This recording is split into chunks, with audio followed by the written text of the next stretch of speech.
Majesty. Melania and I are deeply grateful to you and Queen Camilla for your extraordinary graciousness. And to William and Kate, thank you so much. It's been so great being with you today. Thank you very much. Appreciate it. It's a singular privilege to be the first American president welcomed here. The phrase special relationship, seen from American eyes, the word special does not begin to do it justice. We're joined by history and fate, by love and language. Thank you. Thank you very much. It's a great honor to be with you.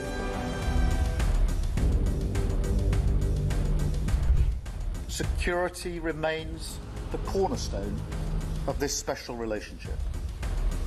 We have the deepest, most advanced defense relationship in the world. As I said last night, the bond between our countries is like no other anywhere in the world. The United States and the United Kingdom have done more good on this planet than any two nations in human history. We are working together across the UK, on DAB+, on your smart speaker, on your smart TV, and on your side. This is Talk.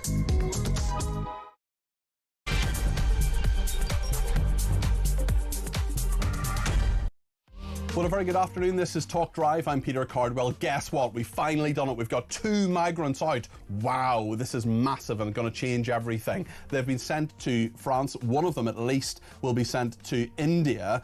We're now wondering how on earth this is actually going to solve the problem if we do it to such a small degree. Also, we've taken 2 asylum seekers from France as well. There's so many questions around this, and Tony Smith is going to be with us in a second, the former head of UK Border Force. Ashley sent us a voice note yesterday. It was such a good voice note. I'm going to play it again. I'm going to play it to Tony Smith. We're going to get some answers in all of this. We've had the government denying that Trump's suggestion that they should send in the military will actually work. Also, Andy Burnham, he on manoeuvres to become the next leader of the Labour Party. He's made some very interesting comments to Greater Manchester to radio there on the BBC. We'll examine those comments and talk to someone who used to work with him back in the day, and we'll see whether he can break through and actually give the Labour Party some form of momentum.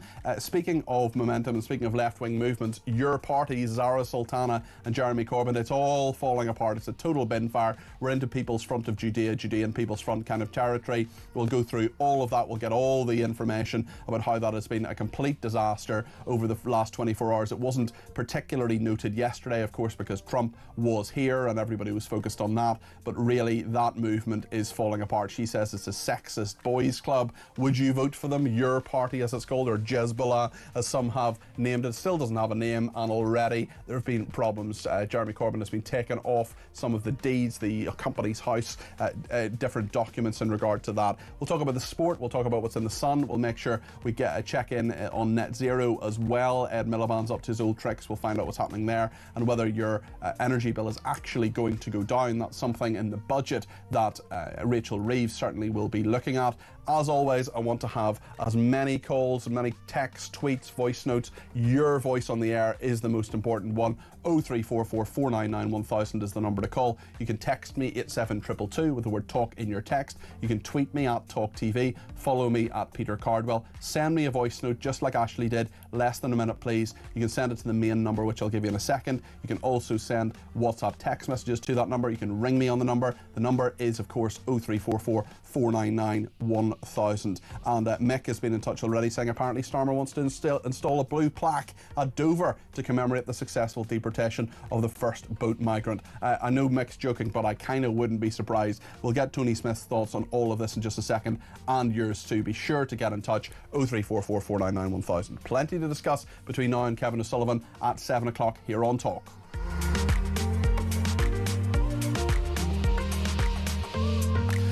Should say as well, I'll be here, of course, tomorrow and on Sunday for my usual shows from 10 o'clock. And as a special bonus, I'll be talking to Mark Dolan at 9:45 tomorrow morning about my new book, Political Animals. Right then, let's talk about the second person who has been sent. An Eritrean man has been the second migrant to be deported under the Labour government's one-in, one-out deal. And although, even shortly after that deportation flight took off from Heathrow, groups of migrants, including children, set off across the channel. Well, yesterday, at that press conference, conference at Chequers, the President of the United States, Donald Trump, suggested that actually what should happen is that the military should go in. Let's remind ourselves the US President's advice to Prime Minister Starmer on stopping the boats.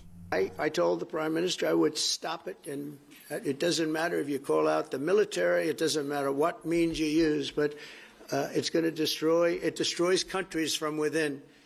And we're actually now removing a lot of the people that came into our country. It's a very hard chore. We were given a very, very bad hand. Millions of people came in from prisons and mental institutions. We have to remove them. Well, it's interesting because Keir Starmer didn't actually directly respond to that suggestion from Donald Trump. It was today when the Business Secretary, Peter Cardwell, he was moved from science to business. He's now the Business Secretary. He was quizzed about this morning, and he said Border Force were already doing enough.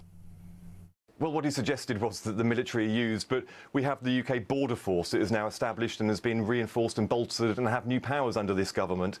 The Navy actually does have a working relationship with the UK Border Force, and the Navy can be called upon if needed. So we do have the functional relationship that we need between our military and keeping our borders safe and secure.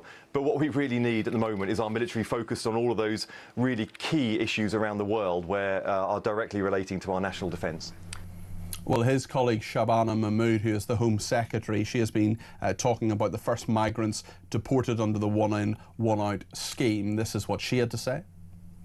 For years, smuggling gangs have run illegal and deadly small boat channel crossings. Their pitch to migrants was the false promise that if you cross our border illegally, you can stay here. Today, we have dealt a blow to those gangs. In August, the government struck a historic agreement with the French government. Now, 8 weeks later, the first forced removals of small boat migrants are underway. In return, we will soon accept the first legal migrants into this country, following strict security and eligibility checks. When I became Home Secretary, I said I will do whatever it takes to secure our borders. Today marks an important and historic first step. Shabana Mahmood there speaking in a video she's posted on her social media created by the Home Office there. We heard from Peter Cardwell as well speaking to the BBC this morning. Well, Tony Smith is with us now, the former head of UK Border Force. It's all marvellous, isn't it, Tony? Everything's fine because apparently the Navy will be called upon if needed. The Border Force is already doing enough and it's all going to be marvellous. So, I mean, is there any point in us talking, Tony, given that everything's properly solved in migration? So she said she'll do whatever it takes, Peter. She's not doing what it takes. We know what it takes. Bringing in the military is not what it takes. What it takes is a complete fundamental review of our legal framework, which demands, and has done ever since the boat started coming, once they get into British territorial waters, the Border Force, the Navy, whoever it may be, are obliged legally to bring them ashore, make them safe, and when they get here, they invariably claim asylum. That is the loop that has to be broken. That is what it takes. It also takes building huge detention centres in and around the arrivals area and deporting them swiftly from the territory. Now, these are the sorts of outrageous things that you would say, well, are completely impossible, but exactly the sorts of things that Donald Trump has done through his executive powers as President of the USA, is that things can be done, but a lot more is going to need to be done than this, because we are seeing, as you showed today, even getting a couple of people out on this new deal, you're going to be bringing a couple in anyway, and just look at the numbers that are coming across today. And I'm worried, Peter, that with a fair weather window coming up, there are going to be a lot more over the next few weeks, which is going to completely drive a coach and horses through this government strategy. But your position, Tony, is that bringing in the military, as Trump has suggested, actually that wouldn't solve the problem anyway. It's got to be this fundamental change in regard to our laws and the whole system. Yeah, I got a lot of. We do work with them, actually, Peter. I work with them on the Olympics. We work together. There is a lot going on behind the scenes you perhaps don't see about how well we work with the military, the cops, the enforcement. We do. But we stick in our swim lanes, and putting them in our swim lane ain't really going to help this unless there's a war or something. I mean, we can work with them, they can help us. There's lots of things they can help us with. You know, we're talking about using military sites to accommodate people, talking about building emergency accommodation, but moving people out on military airfields to military flights to send them to places like Rwanda are all things that the military can do for us. And we would love to work with them on things like that. Put them out in the ocean right now, that's not going to make a blind bit of difference unless you change the legal framework. And so far, I've seen no attempt. In fact, if anything, this government is reversing the legal frameworks that the previous were putting in place under the Illegal Migration Act 2023. Tony, you know this stuff inside out, and I'm really interested in getting your response to what a couple of our trusted viewers have been in touch about. We have so many people who contact the show all the time. Jane and Ashley have been in touch. I just want to play you a voice note we played yesterday from Ashley, and it raises quite a number of questions that I didn't know the answers to. I think you'll know the answers, and maybe you could educate us about this. So Ashley, we played this yesterday, but as I promised, we'll play it again today. And Tony, I expect you'll have some response to it. So Ashley sent this on the one in, one out scheme. Let's just have a listen to what she said, and maybe Tony, you can give us your thoughts in a minute. What I want to know, with the guy that was deported this morning on the plane at 6:15, when he gets back to France, how is it that they're able to deport this guy back to India, but we can't deport the guy back to India? What's stopping us just deporting these people from their point of origin? I know that sometimes we don't know where it is that they've come from, but if France can deport him back to India, then why could we not just send him back and not accept the other person from France? It doesn't make any sense. So Tony, what's the answer to Ashley's point there? This guy, this was the guy yesterday, there was an Eritrean today, an Indian yesterday. The Indian will be sent to Paris and will apparently be deported, or could be deported anyway, from France to India. Why can we not just deport him to India? Well, she's bang on, Peter. We can. We could have. Mm-hmm. We could have taken that bloke off the boat, put him in a detention centre, interviewed him, done his asylum claim, refused him, put him through the appeals process and sent him on a plane to India, same as France could. We could also offer him the vol debt that they're talking about, giving him €2,000 to make a vol debt. All of those, that's what I'm really surprised. That's a voluntary deportation, isn't it? Yeah. Yeah, so that's why I'm really surprised they picked him as the first one, Peter. Well, I would have picked him. I mean, the people that we can remove anyway, we ought to be removing, right? We can remove him. Yeah, I can understand the Eritrean a bit, but they're harder to remove. They've got all kinds of problems with them. So, yeah, send people back to France that France can't send back, but sending people back to France that France ain't going to send back just seems to me crazy and a real waste of a very, very small number of resources we've got to actually do returns to France. Couple of points from Jane as well. Jane sent me a message yesterday as well, further to your conversation on this ridiculous one in, one out business. The question I can't get an answer to is when the flight arrives in the UK on Saturday, where do they go? Are they already vetted? What happens after Saturday? And do the flights come every Saturday? I don't know how many are coming or when, Peter. I don't have that. That's insider information, but they will have already been screened. We will have been given information, same as we do with visa applications. They would have been required to fill in data. We will be capturing their biometrics. There will be certain checks done as anybody else who arrives at our ports of entry, and records will be kept when they enter, and then they will be facilitated through the border into the country and given a form of a permission to enter the UK or remain in the UK. So it's a very similar, it's a kind of a new visa scheme, Peter, sort of a workaround visa scheme. But remember, these are people that don't qualify to come normally. If they did, we would have got the visa, right? We are opening up our border to people that we don't necessarily, it's not open to them at the moment. And the classic question again from Jane, why would the Eritrean, sorry, not the Eritrean, but why would people who are coming over on the kind of one out side of this, why would they not just claim asylum in France already? I mean, they could do that, couldn't they? They probably have. Actually, they probably have, and the French aren't very good at removing people either, Peter. There's quite a lot of those people in Calais already claimed and been refused asylum in France, but they just give them a notice to quit the Schengen zone and leave them, really, mainly in the woods. That's their strategy, whereas we tend to put people in hotels, give them lawyers and give them due process. I think that's probably one of the major reasons why we've got a much bigger pull factor than the French have. Okay, listen, thanks very much, Tony. You've illustrated those points. You've answered what Ashley and indeed what Jane had as well. Really, really interesting. Lots of questions coming in, lots of comments. 0344 499 1000. That was Tony Smith there, former head of UK Border Force. Mike's been in touch from Chichester. He says Starmer will never use the military to remove illegal immigrants in the same way that Trump never will open the USA borders. That's clear as day to most of us. Starmer is destroying the UK. He's doing it with his eyes wide open. Reg says surely stopping people coming into our country country illegally is our national defence. And Leslie says, I hope Burnham resigns from his mayoral role in Greater Manchester, stands on his so-called safe seat and loses to Reform UK. Well, Leslie, that's a really, really interesting point. And I do think there are an awful lot of what-ifs. We'll get into this a bit later on when we talk properly about Andy Burnham, but there are an awful lot of what-ifs. And I do think that there's no guarantee that any Labour candidate would win at the moment with the huge success of Reform UK. The fact that they're consistently 10 points ahead. There have been over 70 polls since the start of this year. They've been ahead in every single one of them, including one which actually one poll which led to many, many people being elected, nearly 600 becoming Reform UK councillors. That was, of course, the local elections in May, and it'll be fascinating to see what happens in the next local elections this May coming. Also the Scottish and Welsh elections to their various bodies as well. Laura Jane's in Hampshire and has given me a ring on 0344 499 1000. Laura Jane, you're the first caller of the day on Talk Drive. Very good to talk to you. What would you like to say? Well, apart from that, I'm going to be ordering your book. That sounds really exciting. Wonderful. Thank you, Laura Jane.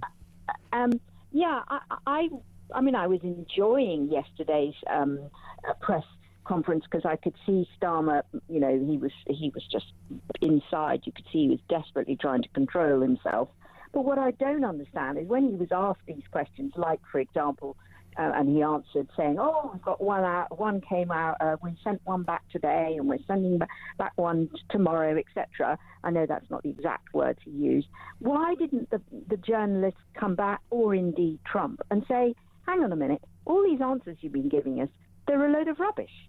And everybody in that room knew, even the BBC and what's she called, that lovely lady from Sky who has a slight lisp. Even that lot, they all said didn't go back. And I think Beth Rigby was there for Sky, but yeah, I mean, they asked the questions. I suppose they just had to deal with the answers they were given.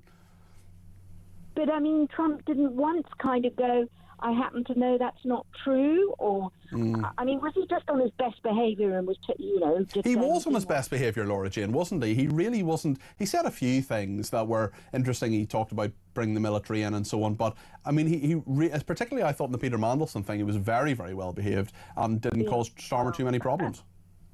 Yeah, well, I just felt the whole thing was a staged. I mean, it was, to be honest, I was just embarrassed because it didn't have any depth to it. It really didn't. And Starmer just lied his way through. I mean, it was embarrassing when he said how exciting it was that, one had come out and one was being sent back. I mean, the whole thing was, Trump must have been laughing inside going, one? I don't know. It's so frustrating, Peter, hearing him, but on a big stage like that, a world stage, telling those fibs, it really was outrageous. Outrageous. Laura Jane, thanks for your thoughts. I really appreciate that. And let me know how you get on with the book as well. We'll talk to Simon Johnson in a second about another element that came up with at that press conference yesterday. This is the recognition of a Palestinian state. That is something that 147 countries do around the world. Another 4, including the United Kingdom, are almost certainly going to do it at the UN General Assembly. Big meeting of all world leaders in New York next week. We'll ask Simon what he thinks about it, especially the fact that there is an accusation anyway, and there was from a journalist yesterday, I think it was one of the journalists from Fox News actually, who said, hold on a second, Starmer, why are you just waiting until Starmer goes? Sorry, Starmer, why are you waiting until Trump goes to actually do this? So we'll talk about that in just a second. Get your views on it as well. 0344 499 1000. Stay with us.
know from endless examples that women are often persuaded, cajoled into staying in abusive, physically, sexually abusive relationships by these courts. We know that they lose the custody of their children when the children reach a certain age. We know that they're not given the same financial standing and rights to inheritance. It really is an absolute regime that has no place in this country of ours.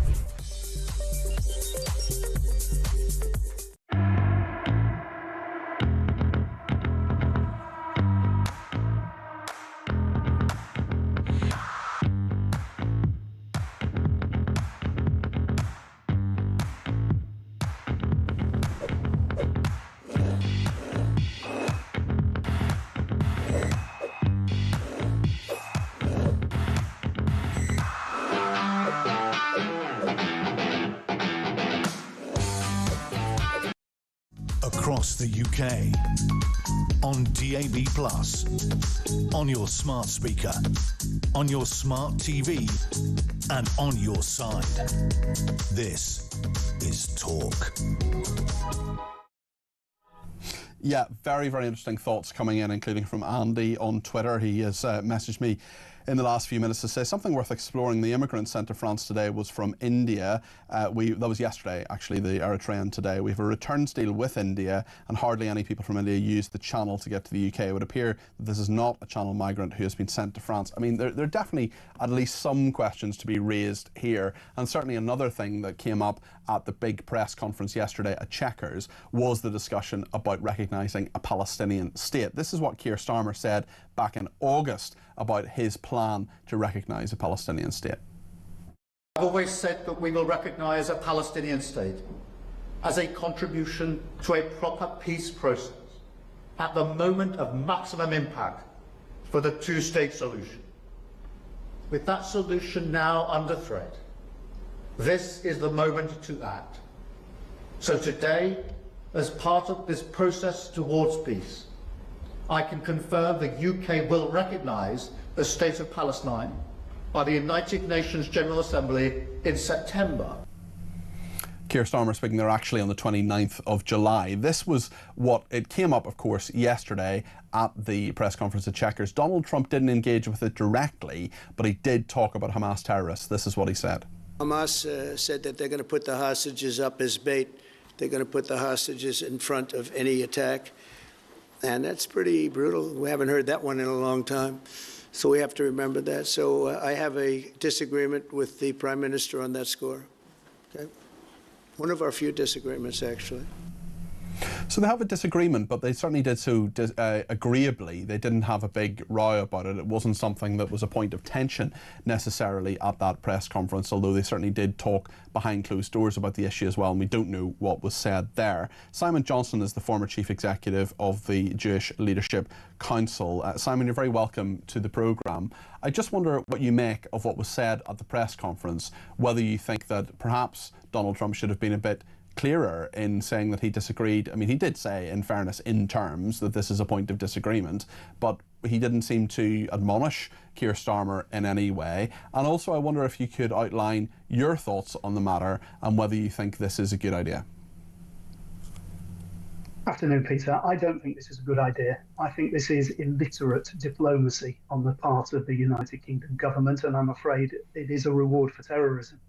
This decision that was announced, and you played it just before, on the 29th of July, to recognise the Palestinian state, was accepted by Hamas as was celebrated by them as one of the fruits of the 7th of October.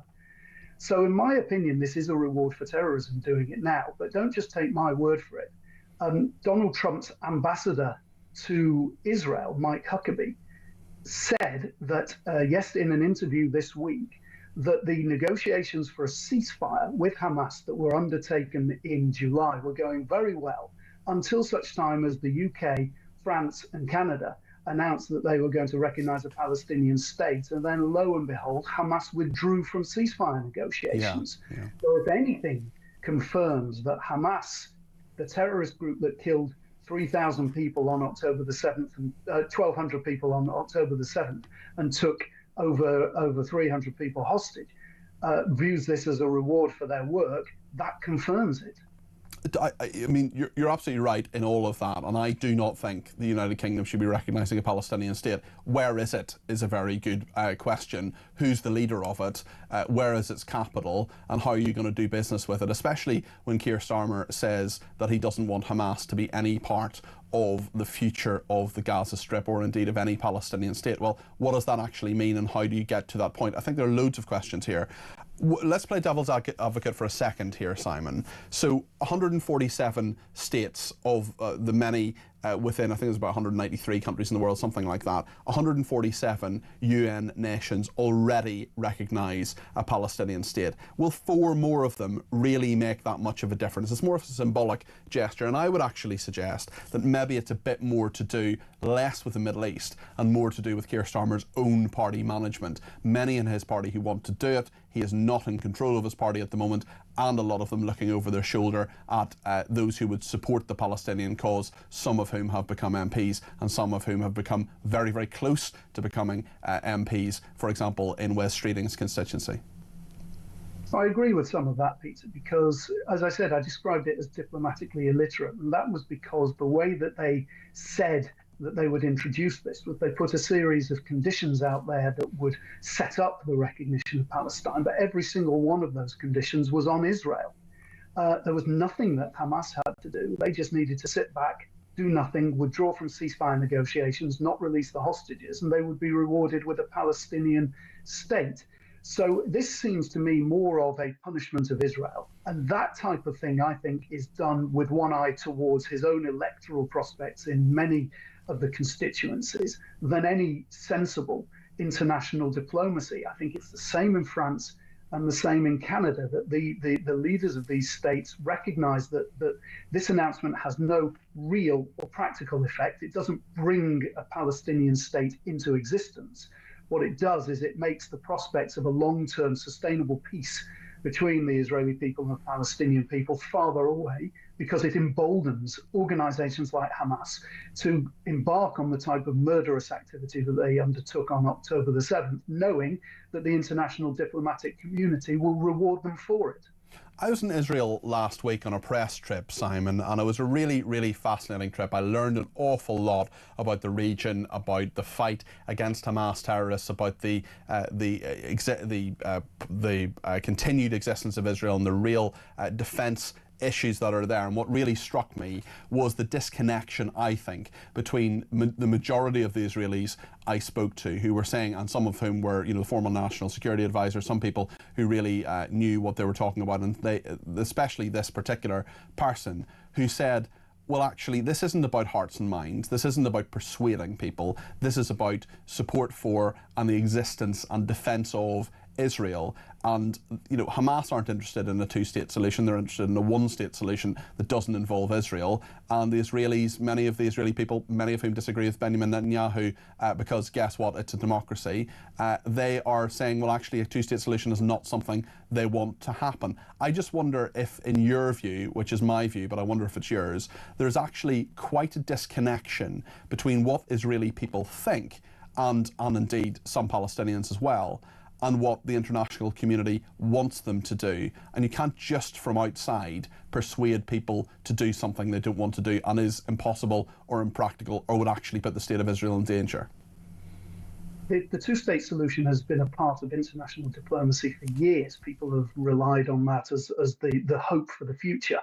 I think October the 7th made it much more difficult to envisage a two-state solution, because for a two-state solution to work, it requires Israel to be secure and safe, and it requires a viable Palestinian state. And the problem is that you have seen what happens when Israel withdrew from Gaza in 2005 and Hamas was allowed to force its way into government. And look what they did on October the 7th. And so a lot of Israelis, I think, are very nervous about the fact that there are terrorist groups both in Gaza, we've seen that, and in the West Bank, that are dedicated to the destruction of Israel and to doing what Hamas did on October the 7th. So from a security perspective, Israeli society, I think, is increasingly nervous about the idea of a two-state solution. Having said that, there can be a two-state solution as part of a comprehensive, well-negotiated peace agreement between the two parties. But as we've seen, Hamas has no interest. And we're very far away from any sensible negotiation that Hamas could take part in.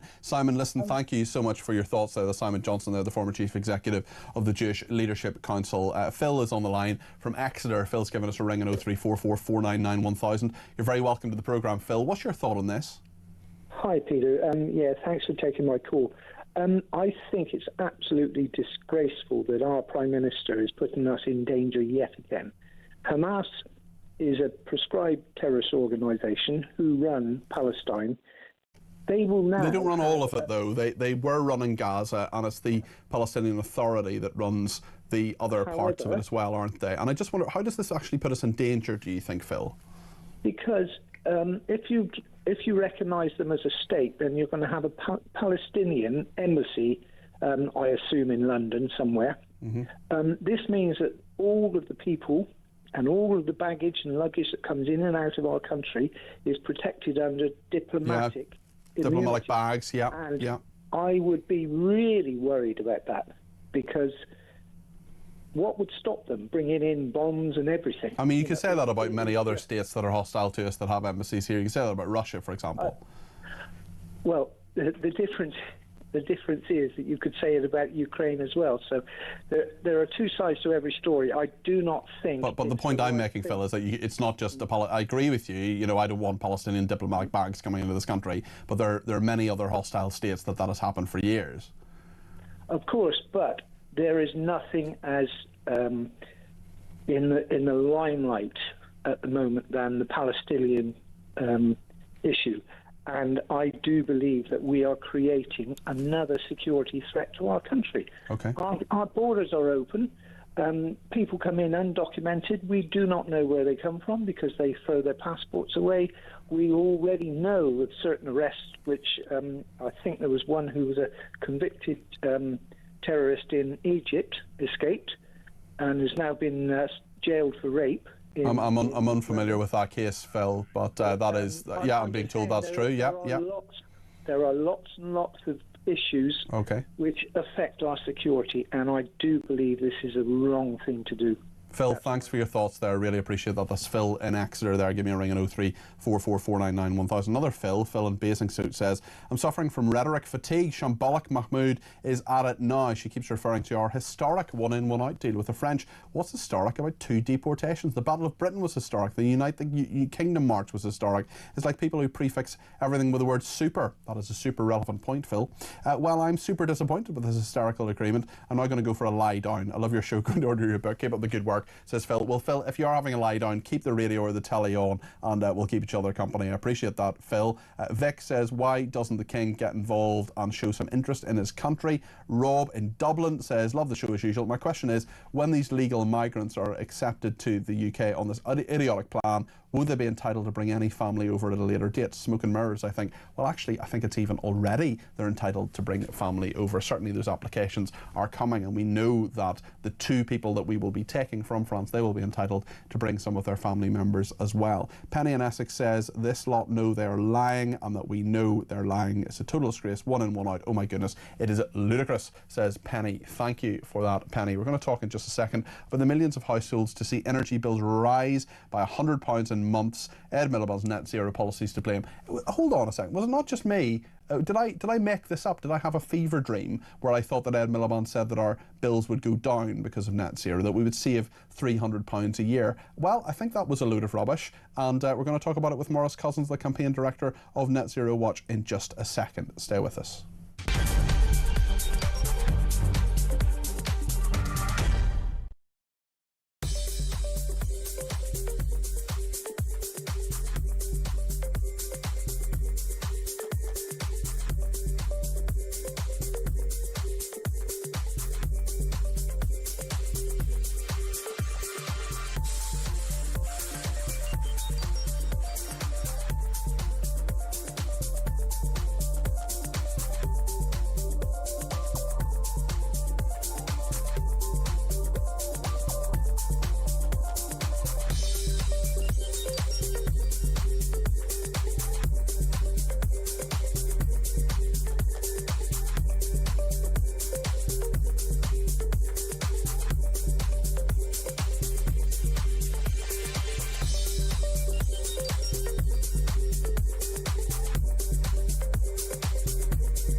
across the UK, on DAB+, on your smart speaker, on your smart TV, and on your side.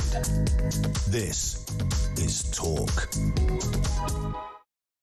Well, thanks so much for your company. I want to talk now about the millions of households that could see their energy bills rise by £100 in months. Ed Miliband's net zero policies are to blame. This is energy analyst Cornwall Insight saying changes being made to push the country towards net zero will fuel a rise in energy bills for the average household. Well, Donald Trump talked about this yesterday. He talked about drill baby drill and the fact now that the Conservatives are saying, and Reform UK as well, that we need to exploit the oil and gas that we have in this country rather than marching very, very quickly towards net zero. Let's just remind ourselves of what Donald Trump said yesterday, again at that press conference at Chequers.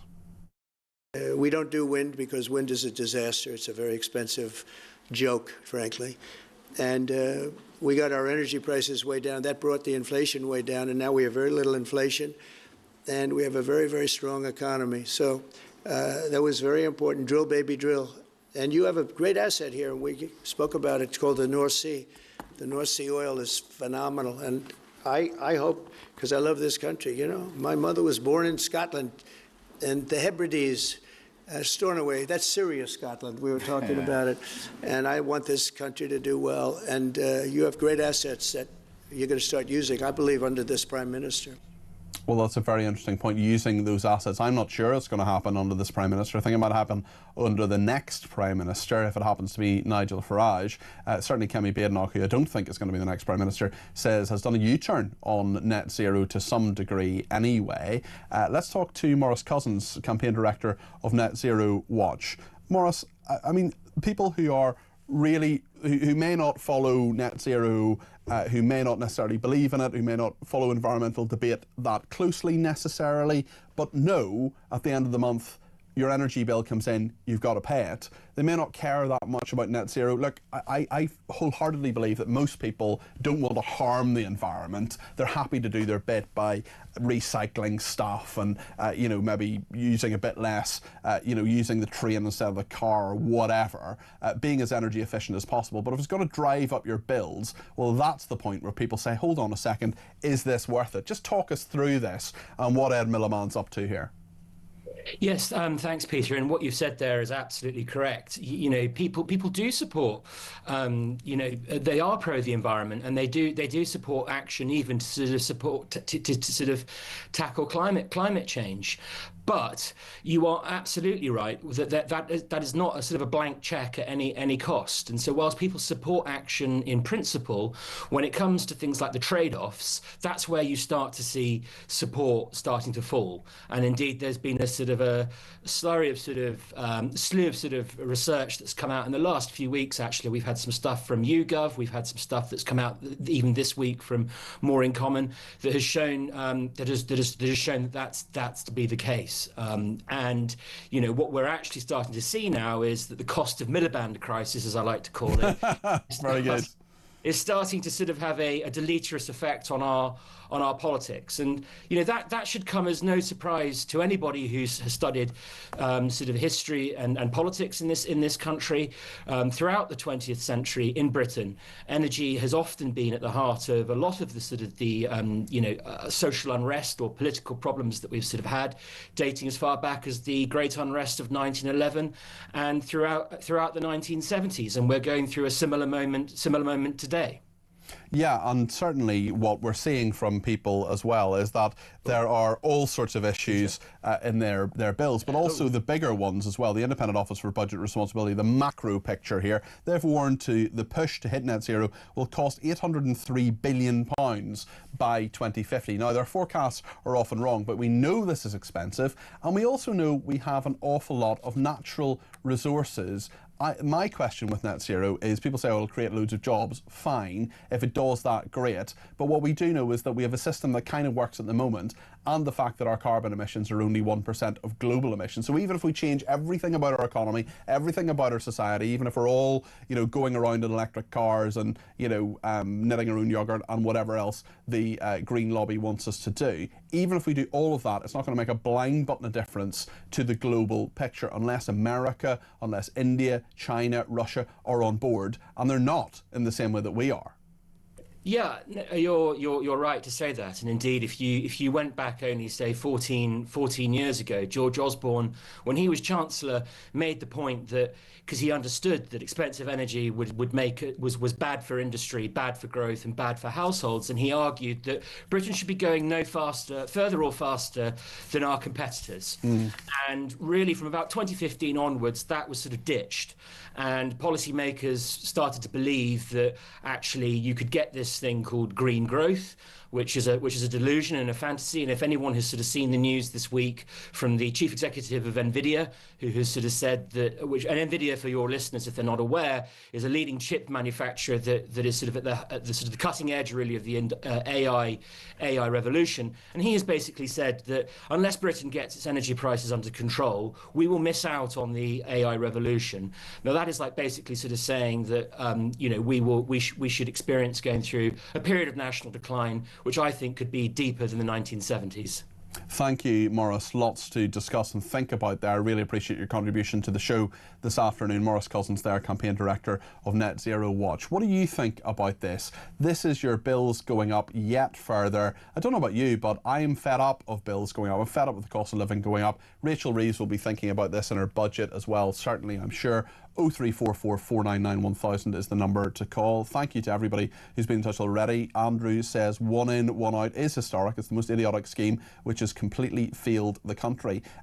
Katharina K says Keir Starmer sounds like a priest or perhaps a cult leader when he talks. Remember, Tony Blair was nicknamed the Vicar of St Albans because he often spoke in that way and said things like, I say unto you, or at least seemed to anyway. He certainly came across as holier than thou, somewhat ironically for a war criminal. Tony says, hi Peter, if Rishi Sunak had a pair, he would have ignored the European court and sent the planes to Rwanda, then called a snap election from a position of power. He bottled it. Leslie says, I feel so sorry for the Jewish community in the UK for the despicable man masquerading as a leader, recognising a Palestinian state. Leslie also points out that on another station, the presenter was up in arms about the Jimmy Kimmel sacking. This is the late night host who made some very controversial comments and lost his slot as the presenter, very lucrative slot as the presenter of ABC's late night show, comedy show.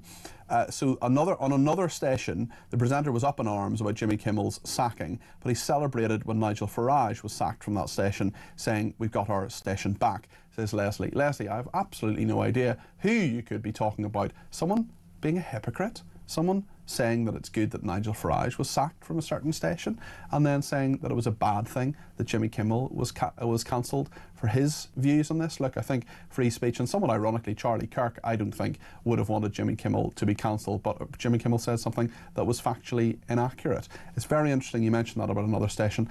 I think I know who you're talking about. In fact, I think we all do. Plenty more to discuss, including all of your thoughts, coming up in the programme in just a second.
Sir Mark Rowley, in response to the public furore over the arrest of Graham Linehan by 5 armed police officers at Heathrow, again, just for social media posts a few weeks ago, he said that the reason the police were overreacting in this way to complaints about supposedly offensive social media posts is because their hands are tied.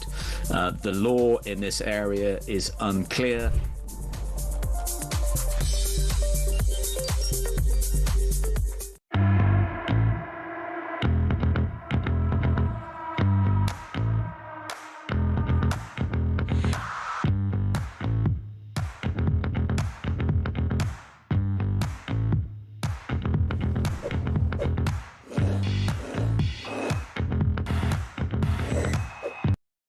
Across the UK, on DAB+, on your smart speaker, on your smart TV, and on your side.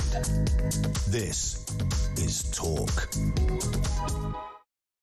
Thank you to Amy, who's been in touch about your party. We're going to be talking about this a little bit later on. Rachel Cunliffe will be joining us from the New Statesman. This is a fascinating thing that the leftist party, pro-Palestinian party that Zara Sultana and Jeremy Corbyn were setting up. And Amy says, regarding the issues with your party, it's been a shambles from the start, in my view, because those involved seem not to be able to agree on anything. And I think that if they don't sort themselves out, then Zach Polanski and the Green Party will benefit from that. Very interestingly, Zach Polanski is a former member of the Liberal Democrats as well. They have their party conference this weekend. I'm sure everyone's as excited as I am about that.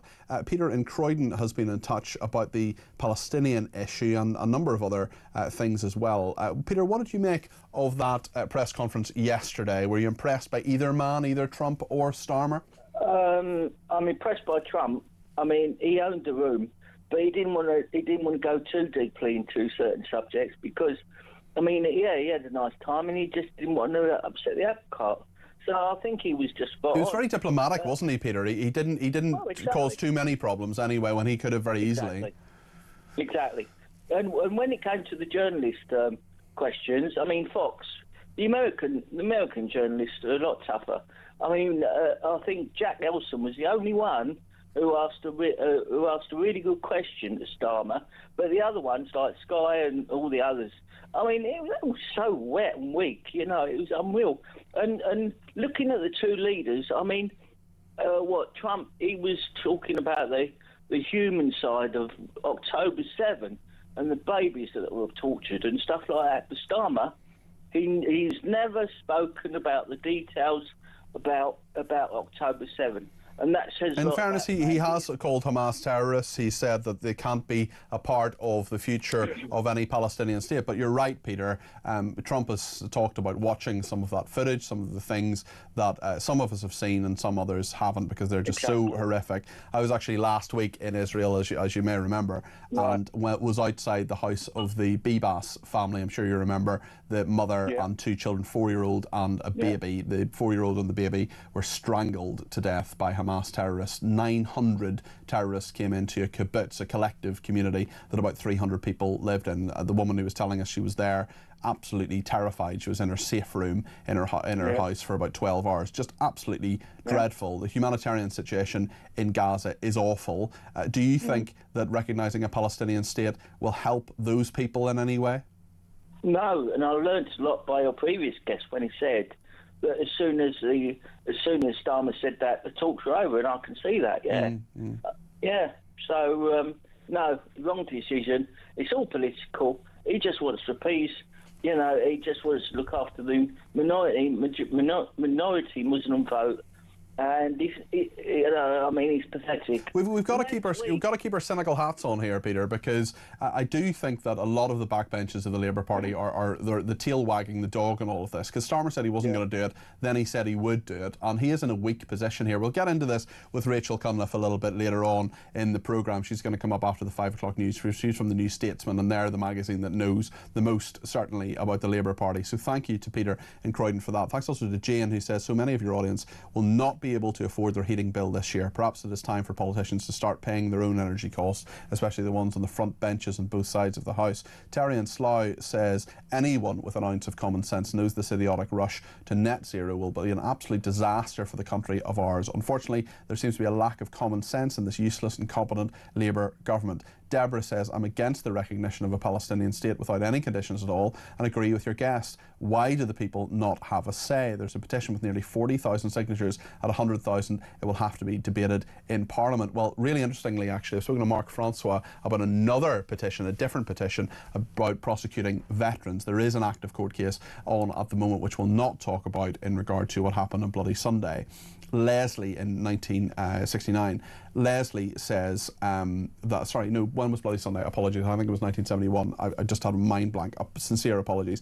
Leslie says, it seems this despicable government have agreed to reopen the Northern Ireland legacy, that the killing should be reinvestigated. Peter, as a Northern Ireland man, what do you think? Well, Leslie, just hold on a bit, because Simon Diggins is coming up a bit later on. I promise you I'll give you my view and Simon's view on all of that. We'll go into that in proper detail a little bit later on, but that is the breaking news this afternoon, that the legacy deal between the British and Irish governments is a night and day improvement on what is currently in place, according to the Deputy Prime Minister of Ireland, Simon Harris. Let's speak to Nigel in London about the migration issue. Nigel's giving me a ring on 0344 499 1000. Nigel, you're very welcome to the programme. What would you like to say?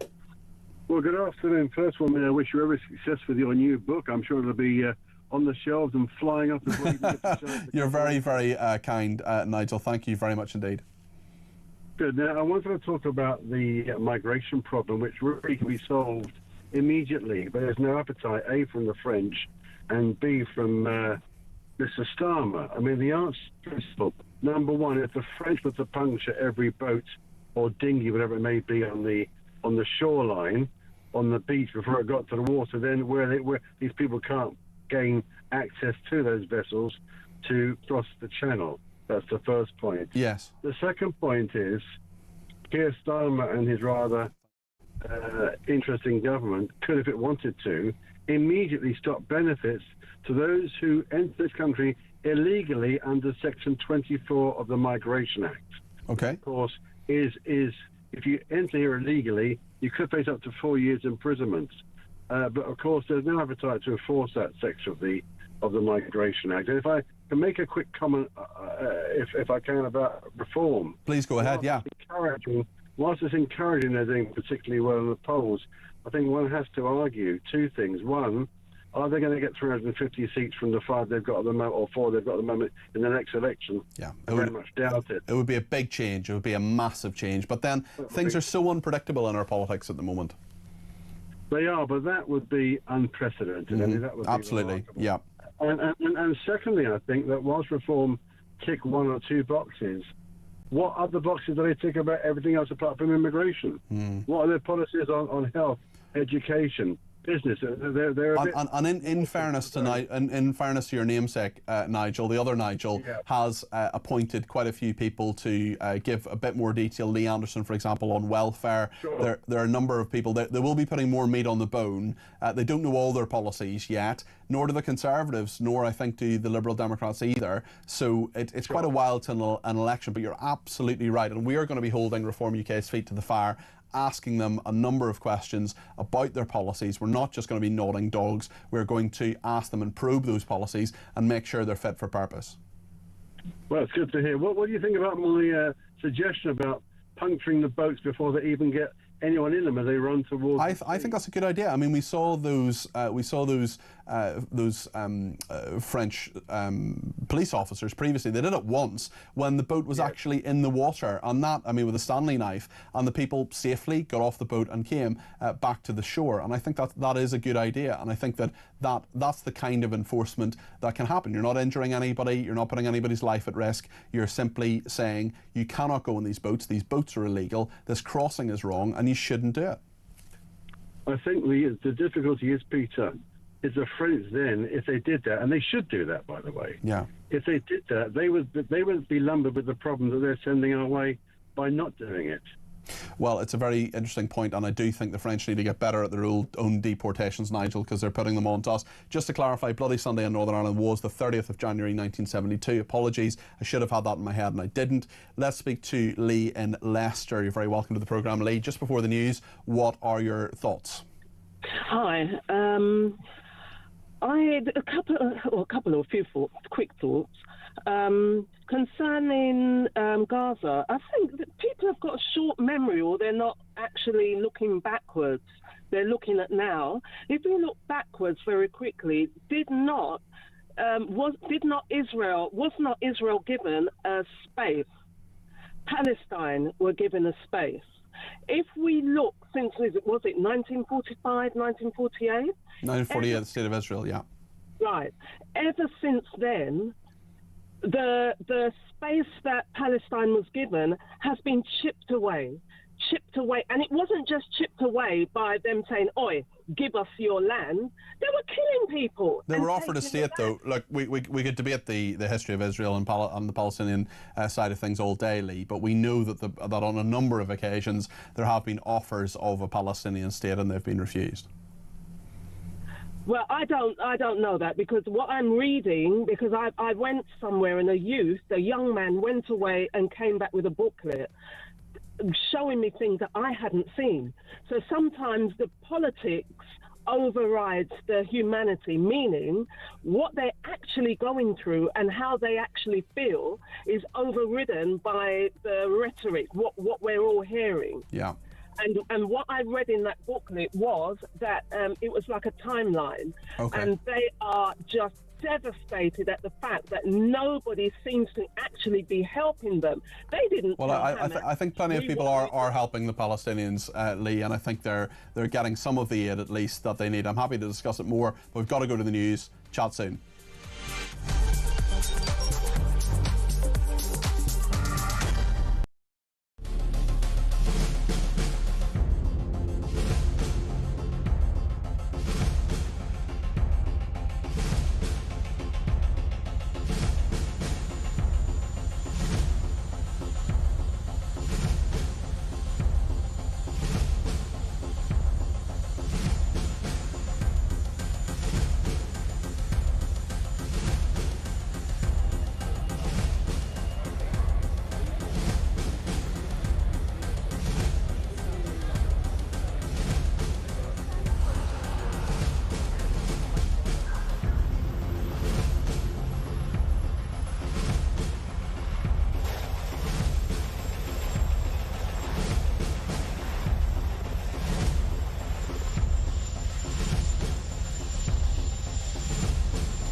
Your Majesty, Melania and I are deeply grateful to you and Queen Camilla for your extraordinary graciousness. And to William and Kate, thank you so much. It's been so great being with you today. Thank you very much. Appreciate it. It's a singular privilege to be the first American president welcomed here. The phrase special relationship, seen from American eyes, the word special does not begin to do it justice. We're joined by history and fate, by love and language. Thank you. Thank you very much. It's a great honor to be with you.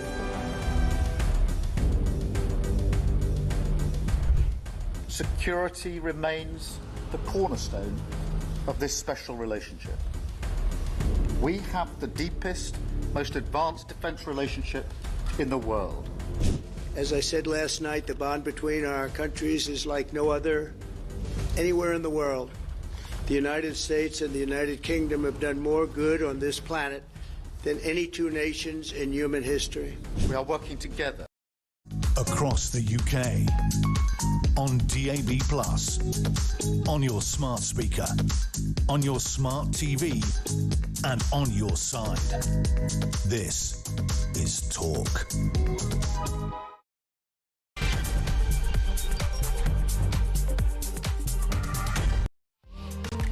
Good afternoon, this is Talk Drive. It's just gone 5 o'clock. I'm Peter Cardwell. Thank you so much for your company. We're going to talk about the state of the Labour Party, the state of your party. Whose party? Your party. Which party? That party. Your party? Yes, it's a shambles because Jeremy Corbyn and Zara Sultana appear to have fallen out again. We'll talk about migration and Donald Trump saying that we should use the military, we should send in the military and we should drill baby drill as well. The UK and Irish governments have agreed a new legacy deal. This is dealing with the past of the Troubles. It is, of course, quite a while now, a quarter of a century plus since the 1998 Belfast Agreement, but apparently a deal has been done on legacy. This is something I dealt with quite a lot when I was a special advisor at the Northern Ireland office. We'll talk about NATO's response after Russian military jets have apparently violated Estonian airspace, and all the sport as well this hour. We've got Jake Sanders from The Sun will talk us through that.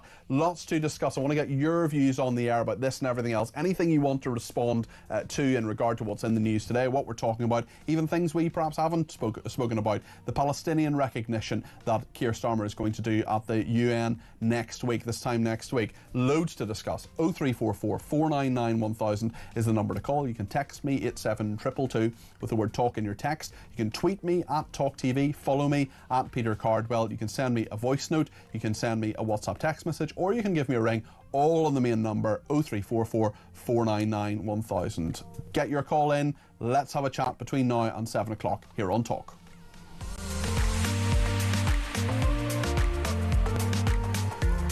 Well, the one in, one out scheme, which isn't really one in, one out, but anyway, it's working. Apparently, we've sent an Indian man to France. We've also sent an Eritrean man to France. The Indian man will probably be sent back to India. We could, in theory, have sent him back ourselves.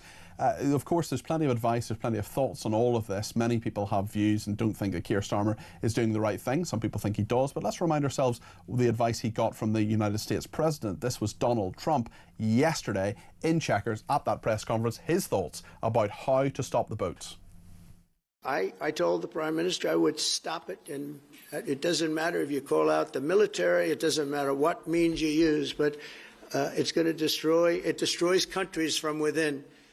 And we're actually now removing a lot of the people that came into our country. It's a very hard chore. We were given a very, very bad hand. Millions of people came in from prisons and mental institutions. We have to remove them. Well, the breaking news is that a third migrant has now been removed, so it's now 3 out that have happened. We'll talk about that in just a second. Rachel Cunliffe, the Associate Political Editor of the New Statesman, is standing by. But I want to talk about, first of all, just what Peter Cardwell said, the Business Secretary. He spoke to the BBC this morning about Border Force. He says they're doing enough and actually we don't need to send the military in. This is what the Business Secretary said. Well, what he suggested was that the military are used, but we have the UK border force that is now established and has been reinforced and bolstered and have new powers under this government. The Navy actually does have a working relationship with the UK border force, and the Navy can be called upon if needed. So we do have the functional relationship that we need between our military and keeping our borders safe and secure. But what we really need at the moment is our military focused on all of those really key issues around the world where are directly relating to our national defence. And just to get the detail, it's literally just breaking in the last few minutes. An Iranian male has been returned to France after crossing the channel in a small boat. He's the third person, the third man as well, to be removed from the UK under the one in, one out deal. As Home Office sources are saying that. The Home Secretary as well, Shabana Mahmood, she's been reacting to this after the first few migrants have been deported. She posted this on her social media.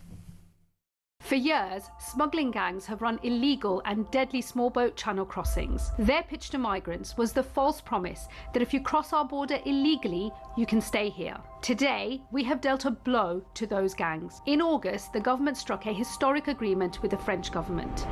Now, 8 weeks later, the first forced removals of small boat migrants are underway. In return, we will soon accept the first legal migrants into this country, following strict security and eligibility checks. When I became Home Secretary, I said I will do whatever it takes to secure our borders. Today marks an important and historic first step. An important and historic first step. Is it important? Is it historic? Will it work? What do you think? 0344 499 1000. Let's ask that question of Rachel Cunliffe. She's the Associate Political Editor of the New Statesman. You're very welcome to the programme. Rachel, how important is this for Labour to get right, do you think, especially when there's so many polls where they're lagging behind Reform UK? So border security, control of the UK borders is absolutely crucial for the Labour government. And I think they know that. I think you saw it in the reshuffle moving Shabana Mahmood to the Home Office, somebody who is prepared to take a much more robust line on the subject of small boat crossings and illegal migration. They know how important it is in terms of fending off the threat from Nigel Farage and reform, but also more generally exerting the sense that the British government can be competent and can exert control over our borders, which is something that voters really care about. In terms of the deal itself, it's important and historic in the sense that it's a pilot scheme, and it's the first time that we've had evidence that the pilot scheme, could actually work. The Conservative government, their strategy was the Rwanda deal. We spent millions on it, possibly up to 700 million, depending on whose figures you believed, and they didn't actually manage to deport anyone via that scheme because of the courts getting involved and legal challenges. Now, there were legal challenges with this scheme too, so it is significant that the Home Secretary came out this week and essentially said if there are legal challenges, we need to change the law and work out a way to get that right. So even the fact that any haven't been deported to France is significant. Also significant, though, is it is, in essence, a pilot scheme to create a safe legal route for people who are genuinely seeking asylum and do have legitimate asylum claims to be able to make those claims from France, be properly vetted and come over here safely and legally, as opposed to risking their lives at the hands of people traffickers on these small boats.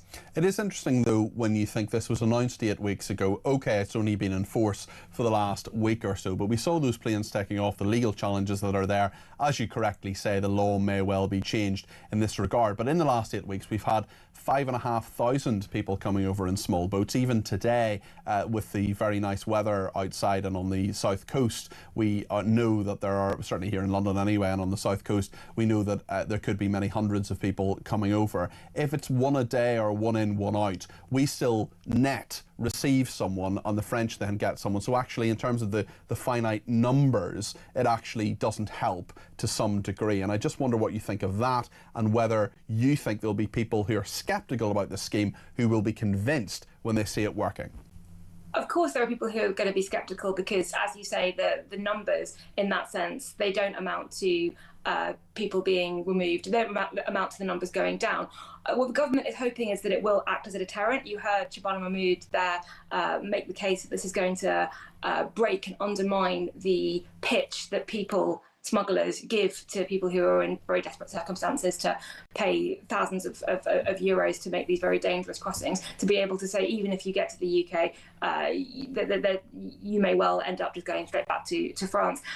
The other thing to note is that it is a pilot scheme, and the government is hoping to sign similar agreements with countries like Germany. They're also looking to work with other European countries on just making deportations easier in general, on rethinking some of the provisions in the ECHR. So it's one strand of a multi-pronged strategy, and I don't think that we can judge the government's record on illegal migration and keeping up the small boats purely on this scheme alone. It's one of many. Yeah, I know what you mean, and there's certainly been an awful lot of legislation that's been introduced and ideas that have been there in the last few weeks. I think our viewers and listeners will be pretty sceptical about it, but we'll see what happens and whether things get better. Keir Starmer's certainly under pressure on this. He's also under pressure from an old rival, from Andy Burnham. He is the Mayor of Greater Manchester, and he spoke to BBC Radio Manchester about returning to Westminster. This has been in the ether for quite a while. If you really want the criminology of the Labour Party, the New Statesman is the magazine for you. But let's hear what Andy Burnham has said, and then we'll get Rachel's thoughts on that in just a second. This is Andy Burnham speaking to BBC Radio Manchester. I haven't ever ruled out going back to Westminster. I've said that over the years, and obviously I do watch what's going on down there, so I'm not going to say not. But it wouldn't be, I think this is the thing I would want to get over to people, it wouldn't be me sort of saying, right, I'm going to put myself right out there again. It would have to sort of come in a different direction of people. So I'm trying my best from here, if you like, to do everything I can to build Greater Manchester, and I think we're in a pretty good place. Just interpret that for us, Rachel. What does he actually mean? What's he really saying there? I think he's saying there that he's certainly not ruling it out, and he is inviting calls from other Labour figures to encourage him to investigate that particular direction. It is worth pointing out that there isn't an obvious mechanism for him to get back into Westminster, and he would have to get back into Westminster in order to challenge Keir Starmer for the leadership. There have been talk of various MPs maybe standing down, him maybe running in by-elections. Obviously, I've been hearing a lot from Reform figures that were there to be a by-election in that area, they would fight that. Well, they'd throw the kitchen sink at it, wouldn't they? I just wonder, I mean, my thought on this, and you're the expert, but my thought on this, Rachel, is that there are a heck of a lot of what-ifs here. There's if he runs, if an MP stands down, if he becomes a candidate, if he gets the candidacy, if he wins the election, the by-election, which, as you say, Reform would throw the kitchen sink at, then he becomes an MP, then he challenges Starmer. I mean, there's an awful lot that could or could not happen there. And what we've learned about Andy Burnham over the years is, yeah, he's been a pretty successful politician in some ways, but he's also failed to become leader of the Labour Party twice. Indeed. People sort of were writing off his political career after the last time. Now, he's managed to build a very strong personal brand as the Mayor of Greater Manchester. He's got approval ratings that are off the charts. But it is worth pointing out that popularity ratings as Mayor are different to popularity ratings as MPs or ministers. You are insulated from some of the most unpopular areas of government policy as a Mayor. You're not raising taxes, you're not looking at welfare, you're not looking at immigration and small boats. No one's saying to Andy Burnham, what are you going to do about the small boats? So it is easier to build up popularity and a personal brand. I think that we're getting a bit excited. Certainly there is a lot of dissatisfaction and frustration in the Labour Party about the way the last year, and in particular the last 3 weeks, have gone. But there are so many hurdles and so many what-ifs and so many uncertainties to be able to chart a course for Andy Burnham to be able to make that challenge, that it could be something that just dies out, or it could be something that he really goes for. And we'll just see how that plays out. Labour may be in a little bit of disarray, but one party, which doesn't even have a name yet, its sort of working title is Your Party, is in absolute disarray. I mean, we're into kind of People's Front of Judea kind of side of things. Just yesterday, of course, we had Trump. We were all focused on Trump. We ran the press conference in full here on Talk. Just take us through the machinations. It's so complicated, Rachel. Just take us through what happened yesterday in this new party which has been set up between Zara Sultana and Jeremy Corbyn and some other MPs as well. What actually happened yesterday, and what's the outworkings of that today? Well, I think the key thing is this party hasn't yet been set up. They've talked about setting it up, and earlier this week we got a timetable for the way that it might be set up, with some regional assemblies, with a membership scheme, and then with a conference towards the end of November to really, figure out some key things like, what's this party called? What's it called? Policy platforms. But the people involved are, Jeremy Corbyn, a Labour MP for many, many, many years, now an independent MP, 4 independents who became MPs specifically really on a pro-Gaza, pro-Palestine ticket, who have not really been associated with the Labour Party, and Zara Sultana, who was a Labour MP, was elected as a Labour MP, and then had the whip suspended and chose over the summer to quit the Labour Party and to say that she was joining this movement. Now, what happened yesterday was an email went out to everyone who had expressed an interest in hearing more about Your Party, saying, we're ready to have a membership scheme. Please sign up and please pay us some money. Please pay us £55 a year if you'd like to be a member or be part of this process. There was lots of confusion as to whether this was legitimate or not. Key figures in the Your Party movement were saying, we're not really sure who authorised it, where it came from. And it turned out that Zara Sultana had kind of got overexcited, pressed the go button without the say-so of the others. And she then issued a really quite extraordinary statement suggesting or accusing the other independent MPs of having frozen her out. She talked about it being a sexist boys club, about there having been agreement as to how she and Jeremy Corbyn would run this party. And it now seems to be splitting before it's even properly been created, and it has in fact referred itself to the Information Commissioner's office over a potential breach of people's data, because they took money without really an agreement as to what that money was for.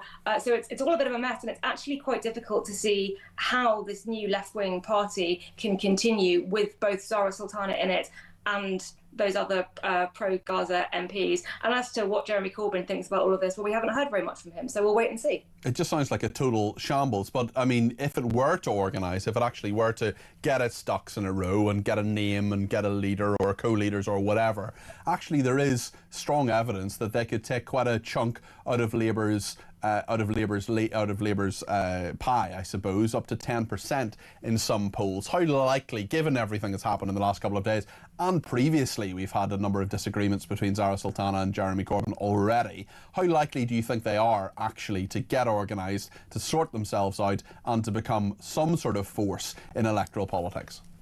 I think the optimum moment to do that would have been over the summer when they had the momentum. I think it really has all started to fall apart. Now, I think you're absolutely right. There is a space on the left of Labour for a party that wants to take that kind of radical left positioning and challenge Labour from its left flank in the same way that Reform have challenged the Conservatives from their right flank. But at the moment, it looks like that space is going to be occupied by the Green Party with their new eco-populist leader, Zach Polansky. They're a lot more organised. They're managing to do their infighting in private as opposed to all over social media. And it does look like the inertia, the momentum, the energy for this party has turned inwards on itself and broken it apart rather than being able to coalesce a new movement. But, you know, they could still manage to do it. They could still manage to rebuild. Zara Sultana could start her own party. It could be her party. Her party, your party, whose party?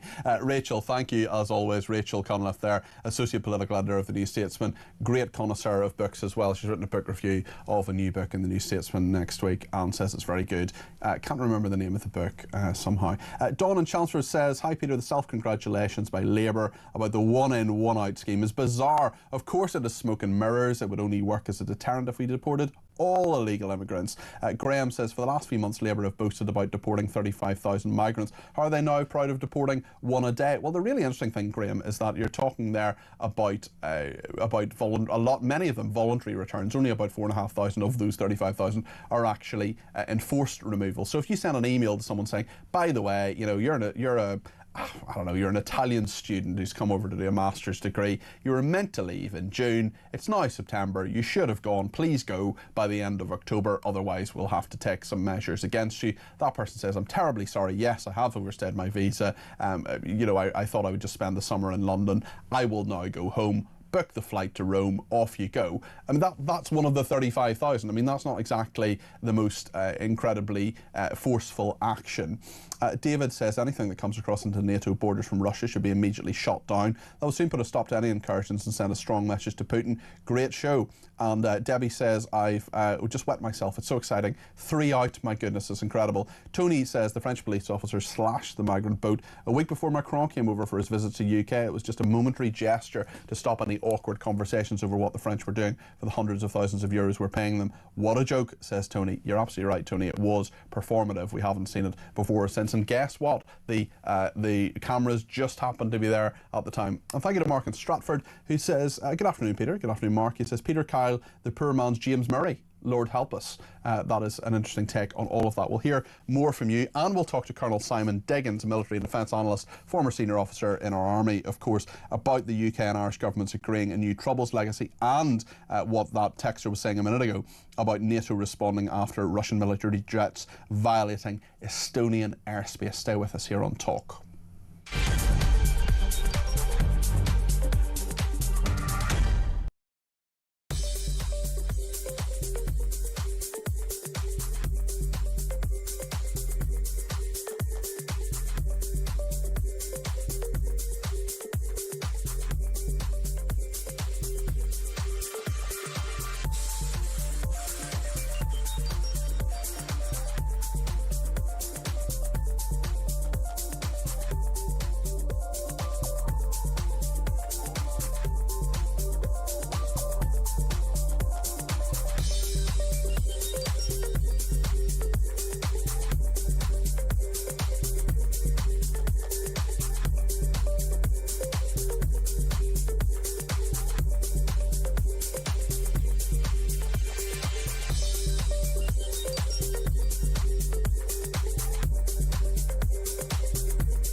Sir Mark Rowley, in response to the public furore over the arrest of Graham Linehan by 5 armed police officers at Heathrow, again, just for social media posts a few weeks ago, he said that the reason the police were overreacting in this way to complaints about supposedly offensive social media posts is because their hands are tied. The law in this area is unclear.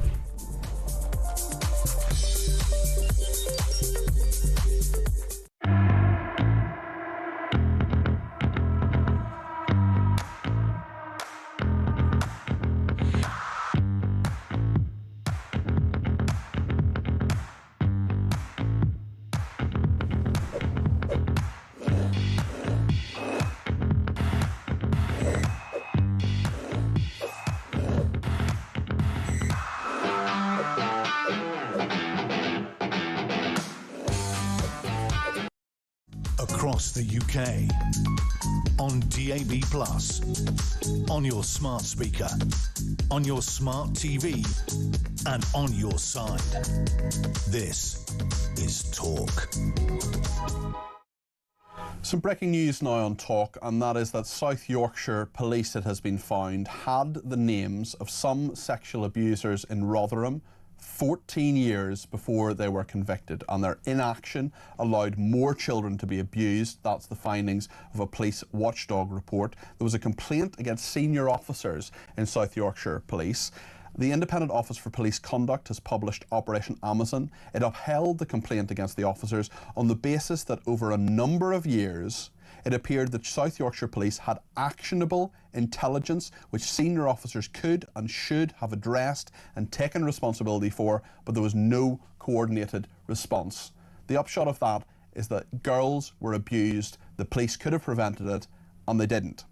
The two people who made the complaint have responded in a statement. A youth worker called Jane Senior and a former strategic drugs analyst, Angie Heal, they're the heroes of this. They made a complaint and they said, this has been a 7-year campaign and a fight for us to get senior officers finally held to account. We're disappointed they have not been named, but we are pleased and relieved as a result of our work and with the vital support of South Yorkshire Mayor's Office. The Independent Office for Police Conduct has now clearly published their findings. Hopefully the victim survivors and people of Rotherham will feel some relief at the outcome. The report said information was available in the early 2000s, we're talking 25 years ago here, of the actions of a large number of men grooming young, vulnerable girls to facilitate child sexual exploitation. While some efforts were made by police to address this, it appears there was not a cohesive effort to deal with this effectively. So that is the conclusion of the Independent Office for Police Conduct.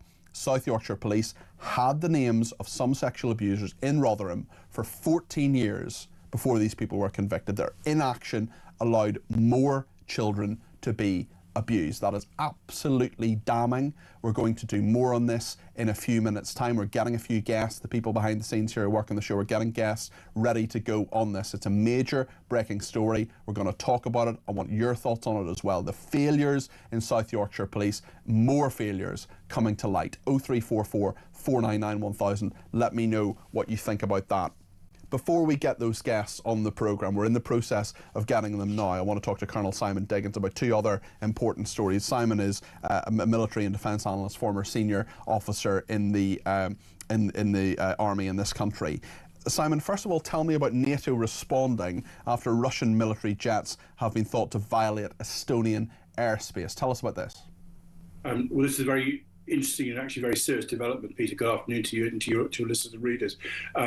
We've had in the past a number of violations of NATO airspace. The Estonians have had some 4 over the last year, but this was a deliberate violation by 3 MiG-31 fighters, and these are good quality interceptors who were in Estonian airspace for over 12 minutes. So this is not a bit of pilot error or navigation error. This is a deliberate violation of airspace with a clear intent to do that, and that's why this particular violation is so serious. Of course, we can link that then to the violation of Polish airspace by the Russian drones just over a week ago as well. So there's a clear indication that Russia is deliberately testing our defences, NATO's defences in Eastern Europe, and that is a very worrying development. What should be done about it, do you think? How should the West respond, especially given the fact that Estonia is a NATO country? No, very much so. I think if anyone's got any scales over their eyes at the moment about what Russia's trying to do, please drop them now. Just get rid of those things. Let's have no more illusions about what Russia is trying to do. What we must also do in the meantime is actually reinforce Estonia and the eastern flank. And that's problematic because it's a very large area to cover and our resources are thin. But we need to do that. We need to show to Russia that this side of violation is not acceptable behaviour and that it will be responded to vigorously. Simon, another big development, actually, the UK and Irish governments agreeing a new Troubles legacy deal. This is something which has been a big issue for nearly 30 years since the signing of the Belfast Agreement in 1998. The reason it wasn't solved was because it's a very difficult problem. For a lot of our viewers and listeners, they'll be concerned about UK soldiers being prosecuted for what happened during the Troubles. There is an active case at the moment in regard to Soldier F. We're going to stay away from that because the last thing we would want to do is prejudice a trial. I know you'll be sensitive about that, but what we do know is this has been an issue. It's been around for a very long time. I was the special advisor at the Northern Ireland office to two Secretaries of State between 2016 and 2018. I would say, apart from Brexit, it was the biggest policy issue that we dealt with. Is there now a solution? No, I fear not. I mean, you're absolutely right about how sensitive the issue is, and clearly with a conflict that went on for so long and led to bitterness and everything goes there, then people want to know and understand what's going on.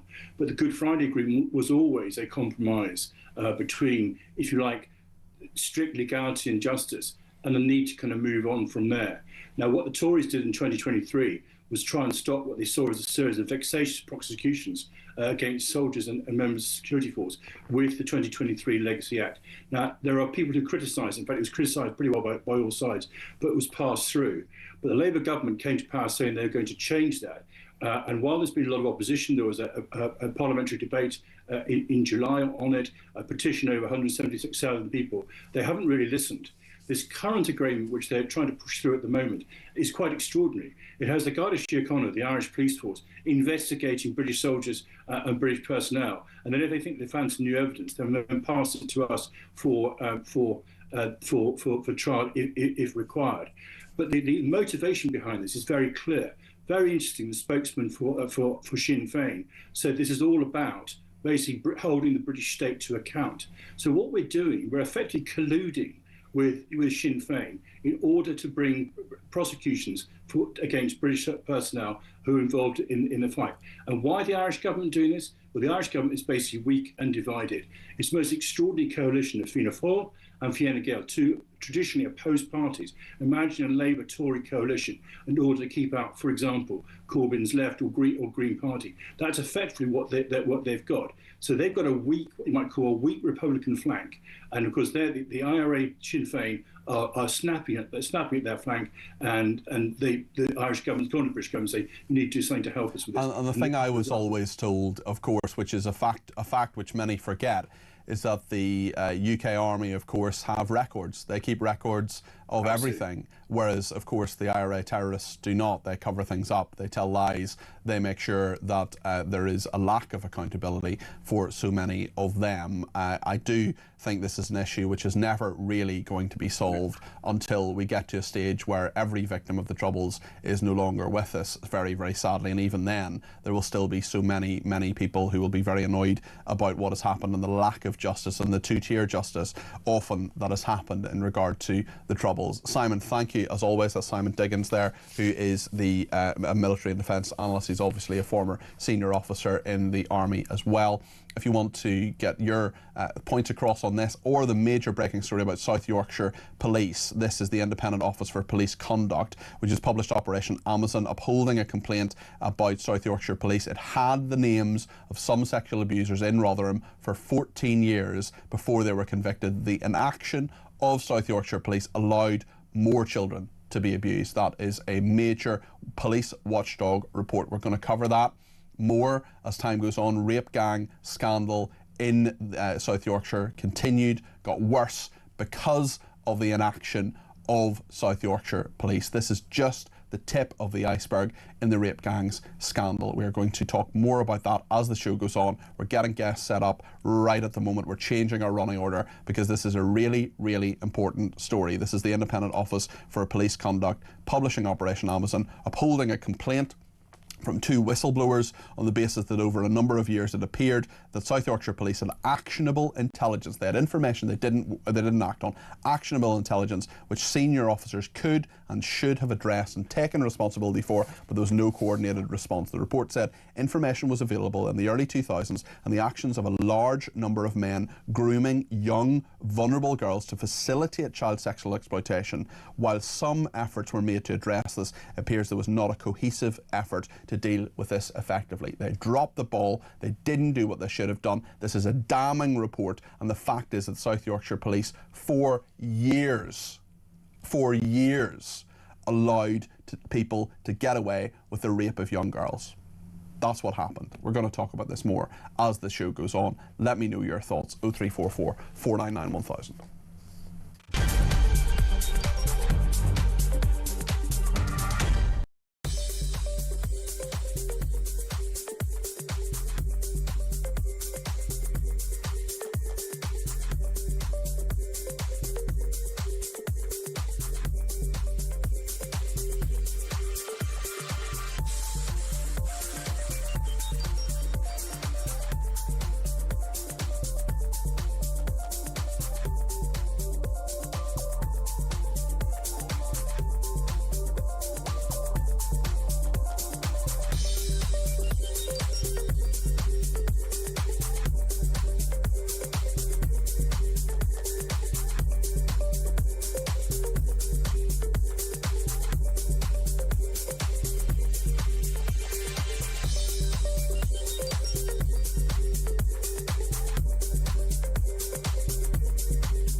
Across the UK, on DAB+, on your smart speaker, on your smart TV, and on your side. This is Talk. Thank you to Jason in the Lake District, who's already been in touch on this absolute scandal in regard to South Yorkshire Police. He says the breaking news about South Yorkshire Police, no surprise. They need to be publicly named and prosecuted. Sadly, it is still going on. The council and the police are still riddled with political correctness. Some communities, hundreds of children abused by their families. They're housed in Eastwood and Rotherham. It's a huge scandal. Rotherham was sold down the river. Were 10,000 Eastern Europeans placed into Rotherham during Blair's time. There are no-go areas like Eastwood now. I have family high up in Rotherham Council who've been silenced for years. It is an absolute shambles, says Jason. Well, thank you for that, Jason. This is the scandal that South Yorkshire Police had the names of some sexual abusers in Rotherham for 14 years before they're convicted, and their inaction allowed more children to be abused. This is a police watchdog report. The Independent Office of Police Conduct will be talking to Peter Blexley about this a little bit later on. South Yorkshire Police have responded. We've just received this. Operation Amazon was one of 93 strands of Operation Linden, the outcome of which was published in 2022. At the time, South Yorkshire Police accepted the vast majority of the Operation Linden findings, but disagreed with the decision to uphold the Operation Amazon complaint on the basis that the finding did not name any officers who had failed in their statutory duty. The force acknowledges and respects the Independent Office for Police Conduct's decision. South Yorkshire Police has accepted and apologised for the failure to safeguard vulnerable young people in Rotherham against child sexual exploitation in the 1990s and 2000s. We remain committed to ensuring that the organisation and officers of today are the best and they can be at preventing harm. Nonetheless, the two women who made this complaint, who are Jane Senior, who was a youth worker, and a former drugs analyst, Angie Heal, were told that this was successful in June 2022, but the report only published now because the force objected to the findings. They have said this has been a 7-year campaign and fight for us to get senior officers finally held to account. We're disappointed they still haven't been named, but we're pleased and relieved that as a result of this work and the vital support of South Yorkshire Mayor's Office, the IOPC, the Independent Office of Police Conduct, has now published their findings. Hopefully the victim survivors and the people of Rotherham will feel some relief at this outcome. Well, Matthew Torbett's a former Labour advisor. Matthew, there are just going to be so many people like me absolutely livid at this, the fact that there has been a culture of cover-up, that people had information, failed to act on it, and even now we don't know the names of these officers, and it's unlikely we're going to know the names of the officers who failed in their duty. Yeah, I think that was one of the interesting parts of the statement, I think, from Jane Senior's spokesperson, that there'll be some element of relief for the families now. I think there might be relief in the fact that you weren't going crazy and this was happening in almost in a way that you may have felt gaslit into thinking it wasn't. But I think really I'd be furious if I was the families. I think we are all very aware, today obviously, but even more so before that this is very much an institutional cover-up by an establishment that chose to protect itself rather than working class girls up and down the country. These girls have been failed. There's obviously a classist element to this where, you know, the police have come across girls that maybe seem dysfunctional or have you know, not quite traditional family backgrounds, therefore, you know, must be written off essentially. And obviously speaks to a fear of being seen as racist because of the ethnic makeup of the perpetrators. I think the job of the police always, and it shouldn't need to be said, is if information is brought to you, you investigate it. Doesn't matter who the person is, it's right that it's investigated, and it's a damning indictment that it hasn't been in this case and many cases, particularly in Rotherham and elsewhere. My thoughts are just with the families as ever, who will be searching for justice for many years, and it worries me they'll never get it quite. We're going to take a call on this towards the end of the section. I know a number of people are trying to get in touch, but there's just a few things I want to talk to Matthew about. But let me read out a couple of messages. This person says an apology doesn't quite cut it. Jail terms need to be handed out at least. Scum. Mick says South Yorkshire Police Chiefs must be nicked now. They will blame the junior officers because they are odious cowards. And there are quite a number of people getting in touch. We're going to talk to Richard in London in a minute or two. He's on the line and standing by, but there are quite a number of other things I want to talk to Matthew about in regard to his party, Labour. The one-in, one-out scheme, we now know that 3 people have gone to France. Will there be people changing their mind, saying Labour's got this sorted, we're going to vote Labour directly as a result of this policy? You're smiling there. I don't think so, because since the scheme was announced, I think we've had over 3,500 in, and now we've had 3 out. I think it's 5.5 actually. Okay, maybe even more so, and 3 out. The optimist in me goes, it's a start. There's the idea that this needs to be built up, and eventually, I mean, I think I heard Peter Cardwell this morning calling it a pilot. I don't know if it's a pilot. I thought it was a plan. This is what people want. I'm still of the opinion people don't want people getting here in the first place, and I would implore the government, don't waste the money on this and look towards offshore processing. From a security point of view, we need to know who these people are and where they're coming from and what their intentions are. I still hold out very little hope that this will work, but I'm willing to be proven wrong. And actually, if we do see action, there's a potential you may see the tide turn a little bit, but I'm not very hopeful on it. Starmer under pressure on that. He's also under pressure from an old foe. Let's remind ourselves of what Andy Burnham said to BBC Radio Manchester earlier today. This has been around for a while actually. We're going to talk to a friend and ally of Andy Burnham a little bit later on in the programme, but he has been circling a little bit around Keir Starmer. This is what he told BBC Radio Manchester this morning. I haven't ruled out going back to Westminster. I've said that over the years. And obviously I do watch what's going on down there, so I'm not going to say not. But it wouldn't be, I think this is the thing I would want to get over to people, it wouldn't be me sort of saying, right, I'm going to put myself right out there again. It would have to sort of come in a different direction of people. So, I'm trying my best from here, if you like, to do everything I can to build Greater Manchester. And I think we're in a pretty good place. From Starmer's perspective, will Burnham Wood come to Dunsinane? Will what? Will Burnham Wood come to Dunsinane, like in Macbeth? That's when Macbeth is at risk. He's the leader, then Burnham Wood comes to Dunsinane, and then he fails. I don't know. Is my Shakespeare right? If actually Andy Burnham could be Lady Macbeth, and doesn't she get the final blow? Listen, Burnham's coming back. That's happening. It is my understanding that Andrew Gwynn has been signed off. He will be retiring under health due to poor health. The delay is because during the process the Speaker has to sign it off, but so does the Chief Whip, is my understanding. So this is the MP for Denton, Andrew Gorton, Andrew Gwynn, who was part of that WhatsApp group that horrible things, anti-Semitic things were said in. He's had the whip suspended, so he now has ill health and he may well stand down. So there'll be a by-election there, and Andy Burnham would stand in that. Yeah, and I think it's been not quite widely reported that there appears to be a negotiation underway between Number 10 and Camp Burnham. There is a fear that if Andy Burnham comes in, he's going to end up Prime Minister, and that's Team Starmer don't want that. There is also, however, the issue that because of the weird circumstances we find ourselves in politically, Andy Burnham may actually be the only person in the Labour Party that could win somewhere like Denton and Gorton. You have, for those that aren't familiar, Gorton, very heavy Muslim area. There'll be a lot of Gaza obsessives up there. And you've got to find somebody that can authentically win those people over. Andy Burnham, some people may remember, came out, I think he was only the second Labour politician to come out for a ceasefire a couple of years ago, much to some consternation. He was about an hour behind Sadiq Khan. But also Denton, very white working class, very left behind, voted Brexit when it was part of Denton and Reddish before the boundary changes.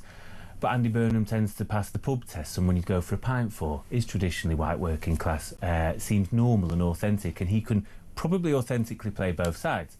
So Number 10 appeared to be willing to not block his candidacy through the National Executive Committee, which is how somebody will be selected, as long as Andy Burnham doesn't challenge Keir and allows him to serve out 5 years.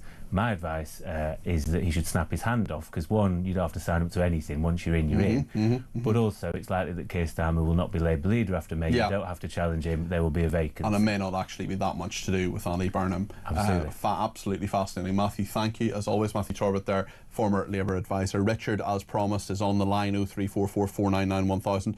Richard, your thoughts on the grooming scandal. The fact that South Yorkshire Police had the names of some sexual abusers in Rotherham for 14 years before they were convicted. Tell me your thoughts on this, Richard. Well, it's horrible and it's evil, Peter, but we have known about this now for quite a long time. And my concern is it's not, I mean, obviously, so let's be honest, I don't expect much better from certain police forces, because we're simply... There are at least 22 towns and cities, Peterborough, Newcastle, Bradford, Rochdale, all over the North and the Midlands. So I don't really expect any better. We obviously need an inquiry. We need a massive inquiry. But my concern is it isn't about the police. As a nation, I think we've got to acknowledge that this is probably the nastiest scandal and the nastiest social problem we have had for hundreds of years. Because when you think about it, if you can go back in history to when children were sent down mines and up. It's just absolutely grim, Richard, and the thought that quite a number of people had information knowing that children were being raped. That is what happened, and they did nothing about it, and these were police officers. But as a nation, Peter, as a nation, we've known about this for 10, 15 years now, because the Conservatives did under Suella Braverman. She actually did, you probably remember, she took the responsibility away from the actual police forces and she handed it over to the National Crime Agency. So we started finding out about this in 2010. I just put this point to you. We had the country was turned upside down by Tony Blair in the Macpherson inquiry after the horrible death of one black teenager, Stephen Lawrence. And yet we now know, and we've known for 15 years, that there are perhaps tens of thousands of English girls who've been raped and intimidated. And we as a nation, we've kind of looked the other way. And perhaps it was institutional. Perhaps it was institutional racism towards white people as well as people who weren't white. Yes, and of course, and Peter, it shouldn't have taken us 15 years to wake up to this. And the people I really blame, and this is the crux of it, there are still people like Fraser Nelson saying, "Oh, but you've got it wrong. Diversity has worked," and our king continues with his message of diversity has worked. And Peter, do you understand?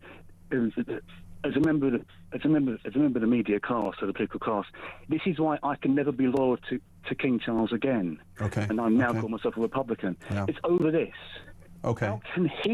How can he keep saying that diversity works when this is the proof, more proof than we could ever want? Okay, Richard, I've got to go to a break. I think it's about more than that, but I do think that is part of it, certainly. And Richard, thanks for your thoughts. We're going to talk about this more from a policing perspective. Peter Blexley is going to be with us a little bit later in the programme. This is the breaking news that South Yorkshire Police had the names of some sexual abusers in Rotherham 14 years before they were convicted.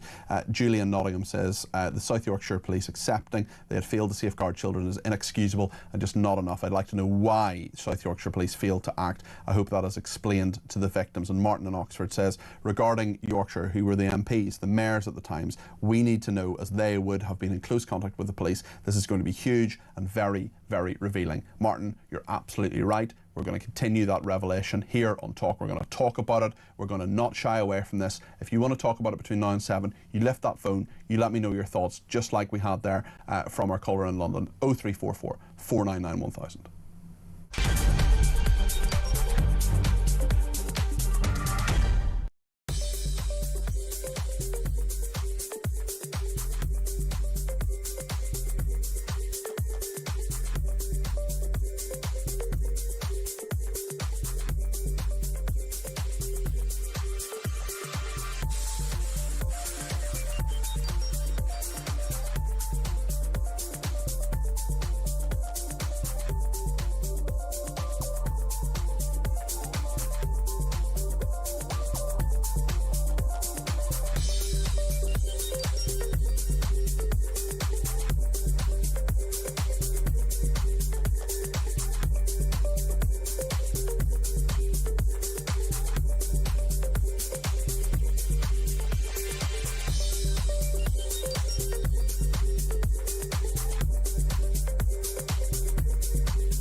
Since the October 7th massacre, because that was a popular decision on the Palestinian street. And the reason that that barbaric violence was so popular among Palestinians is because they think the world is rewarding them for it. They see countries lining up to recognize a Palestinian state, not as a reward for peace, but as a reward for the October 7th massacre, and they get the message that terrorism works. This step that the UK is about to take will only make Hamas more popular.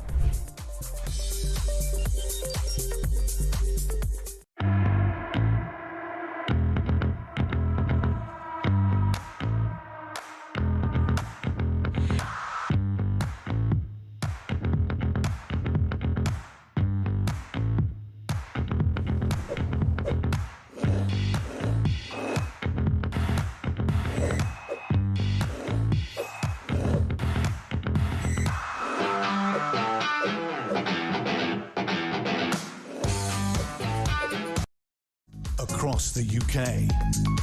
On DAB+, on your smart speaker, on your smart TV, and on your side. This is Talk.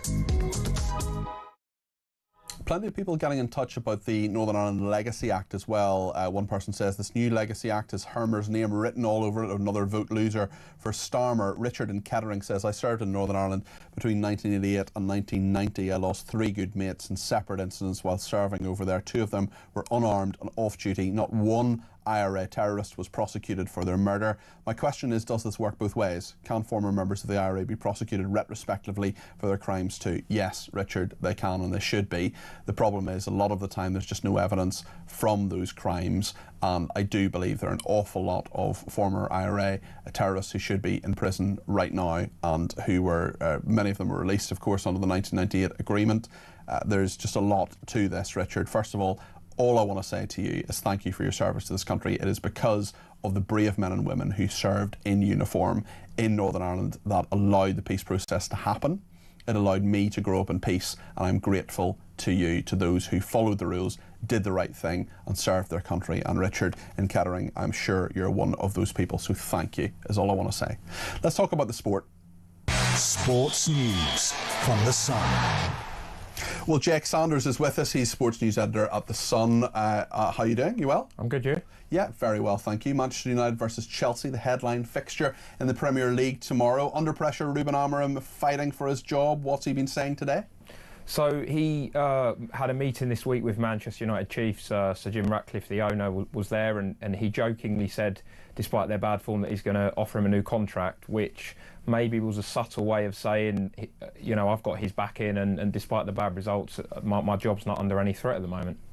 Certainly, and Chelsea's Raheem Sterling remains out of the first team squad. Does it look as if he's going to make a return anytime soon, do you think?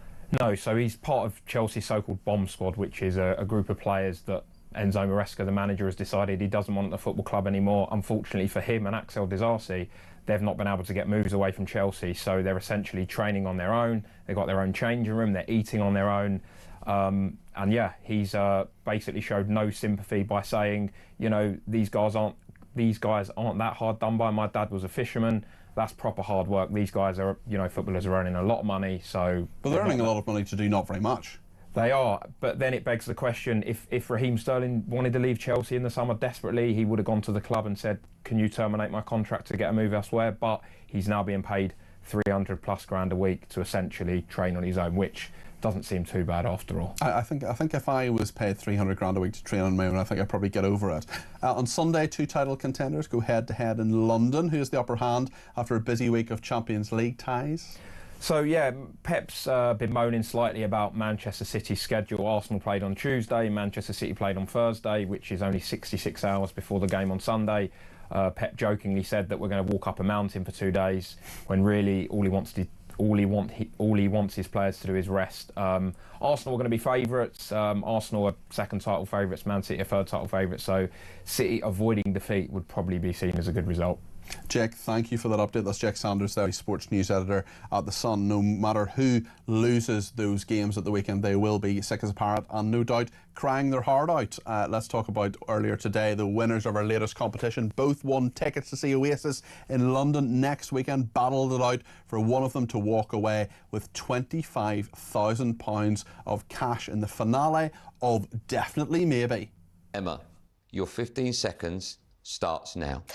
Lewis, we are looking in front of us, not looking in front of us, we're looking behind us, and I'm really angry. Oh!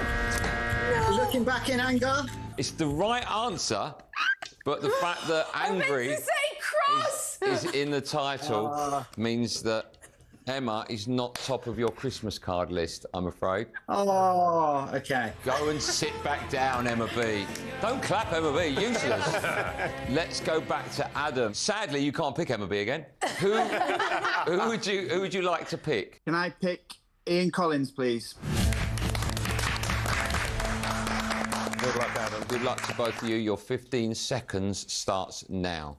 Exist for an eternity. Live forever. It's the right answer. Well done. Right, on now to round 2. Lewis, time for your second celebrity. I am going to go with Angelina. Good luck, Angelina. We're going to do this. I'm confident. Good luck to both of you. Your 15 seconds starts now. So it's to go somewhere immediately. You're going somewhere, and it's immediate.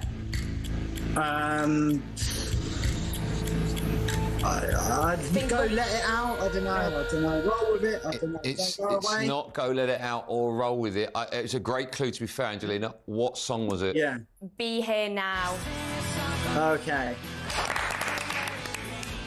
Right, next up, it's back to Adam, of course. Adam, if you get this one right, you've won the £25,000. Who would you like to play with in this round? Shaban. A round of applause for Shaban. Do my best for you, buddy. We've got this. Your 15 seconds starts now. Adam, when something is amazing and we get together, we celebrate. We might have this when we're celebrating for a bit of a toast. Champagne Supernova. It's the right answer! 25 grand is coming your way. That's wow. 25 grand. Congratulations. Well, well done to Adam there. He won the £25,000 of prize money. That was, of course, with the help of Shaban Ahern, who is just a marvellous human being in so many, many ways. Great sports presenter, and gave him a great clue there. And those were the two winners of the latest competition, battling for not just the tickets to see Oasis. They'll both do that, of course, but the 25 grand. That is the final of Definitely Maybe. Well, well done to Adam. Well done to Shaban for those brilliant clues as well, and Ian Collins, of course, taking part in that too. In the next hour, we're going to talk about all the big stories that are making you talk today, and certainly we will be talking in just a second to Eleanor Mills about Andy Burnham. Eleanor knows him well. We'll also talk about to Peter Blexley about the scandal in Rotherham.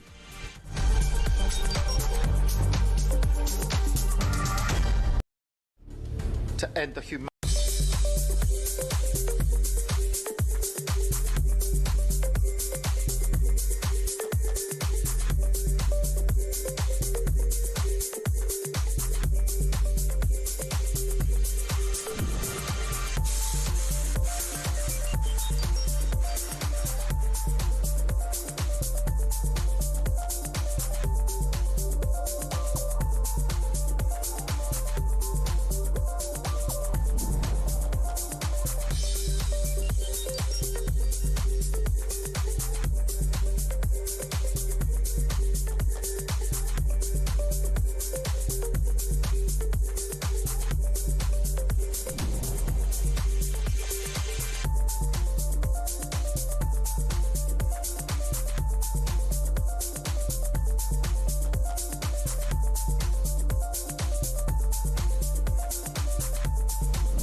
across the UK, on DAB+, on your smart speaker, on your smart TV, and on your side.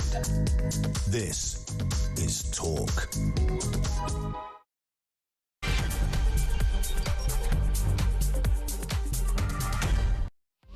Good evening, this is Talk Drive. I'm Peter Cardwell. Thank you so much for your company this Friday evening. There's an awful lot to talk about, including the threat to Keir Starmer from Andy Burnham. There's been some major breaking news as well about South Yorkshire Police. We know that they knew about girls being raped for many years before the police took any action about that. There was a complaint about specific officers as well. We'll get into all of that with Peter Blexley a little bit later on. We'll take a peek inside the sun, and we've loads of time this hour as well to take your calls to make sure we get your voice on the air, because yes, our guests are very, very important. We've got Eleanor Mills coming on at the moment, the former editorial director of the Sunday Times, who knew Andy Burnham back in the day and has known him since then and is a big fan of his. We'll talk to her. Great article in the Telegraph today from her. She's important, as is Peter Blexley, but you're even more important. We want to hear from you. 0344 499 1000 is the number to call. You can text me 87222 with the word talk in your text. You can tweet me at talkTV. Follow me at Peter Cardwell. You can send me a voice note, less than a minute please, to the main number. You can also send a WhatsApp text message to the main number, or ring me on the main number, which is of course 0344 499 1000. Plenty to discuss between now and 7. Kevin will be here then. Stay with us here on Talk.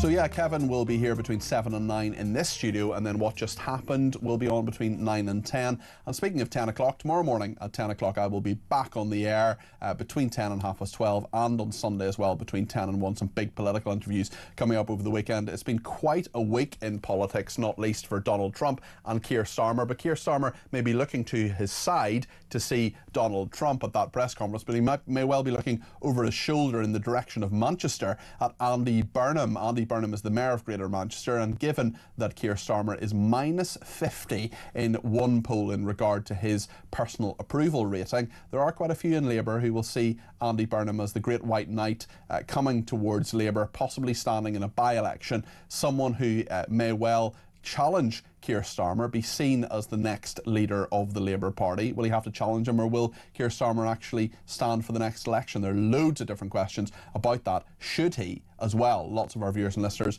no great fan of Starmer. Are you a fan of Andy Burnham? Would he do a better job? 0344 499 1000. Let's just remind ourselves what Andy Burnham said to BBC Radio Manchester earlier today. I haven't ever ruled out going back to Westminster. You know, I've said that over the years, and obviously I do watch what's going on down there, so I'm not going to say not, but it wouldn't be, I think this is the thing I would want to get over to people, it wouldn't be me sort of saying, right, I'm going to put myself right out there again. It would have to sort of come in a different direction of people. So I'm trying my best from here, if you like, to do everything I can to build Greater Manchester, and I think we're in a pretty good place. That's Andy Burnham there speaking to BBC Radio Manchester earlier. Well, Gary's been in touch to say what an arrogant man Andy Burnham is, saying that he hasn't ruled out going back to Westminster. It will be up to the electorate to decide if he returns to Westminster, because first he would have to win a seat. Personally, I hope the odious little man quits as Manchester Mayor, stands for Parliament and falls flat on his face, leaving him nowhere to go, says Gary. Well, I imagine that will not be the view of Eleanor Mills, who is a columnist. She's a former editorial director of the Sunday Times. She's written a column in the Telegraph saying the Andy Burnham I know is Labour's only hope. Eleanor, great to have you on the programme, not least because it's confirmation that someone can rise from Tank World magazine to be editorial director of the Sunday Times. Eleanor, why do you think Andy Burnham is someone we should take seriously as a potential, lot of what-ifs, leader of the Labour Party? Well, I've known Andy for probably like 27 years, quite a long time. We worked together when we were in our early 20s. Yeah, so it's a long time ago. At Tank World. On Tank World magazine, which is one of those kind of magazines, like a trade magazine, which everyone takes the mickey out of on Have I Got News For You. So my favourite one of those is Tunnels and Tunnelling.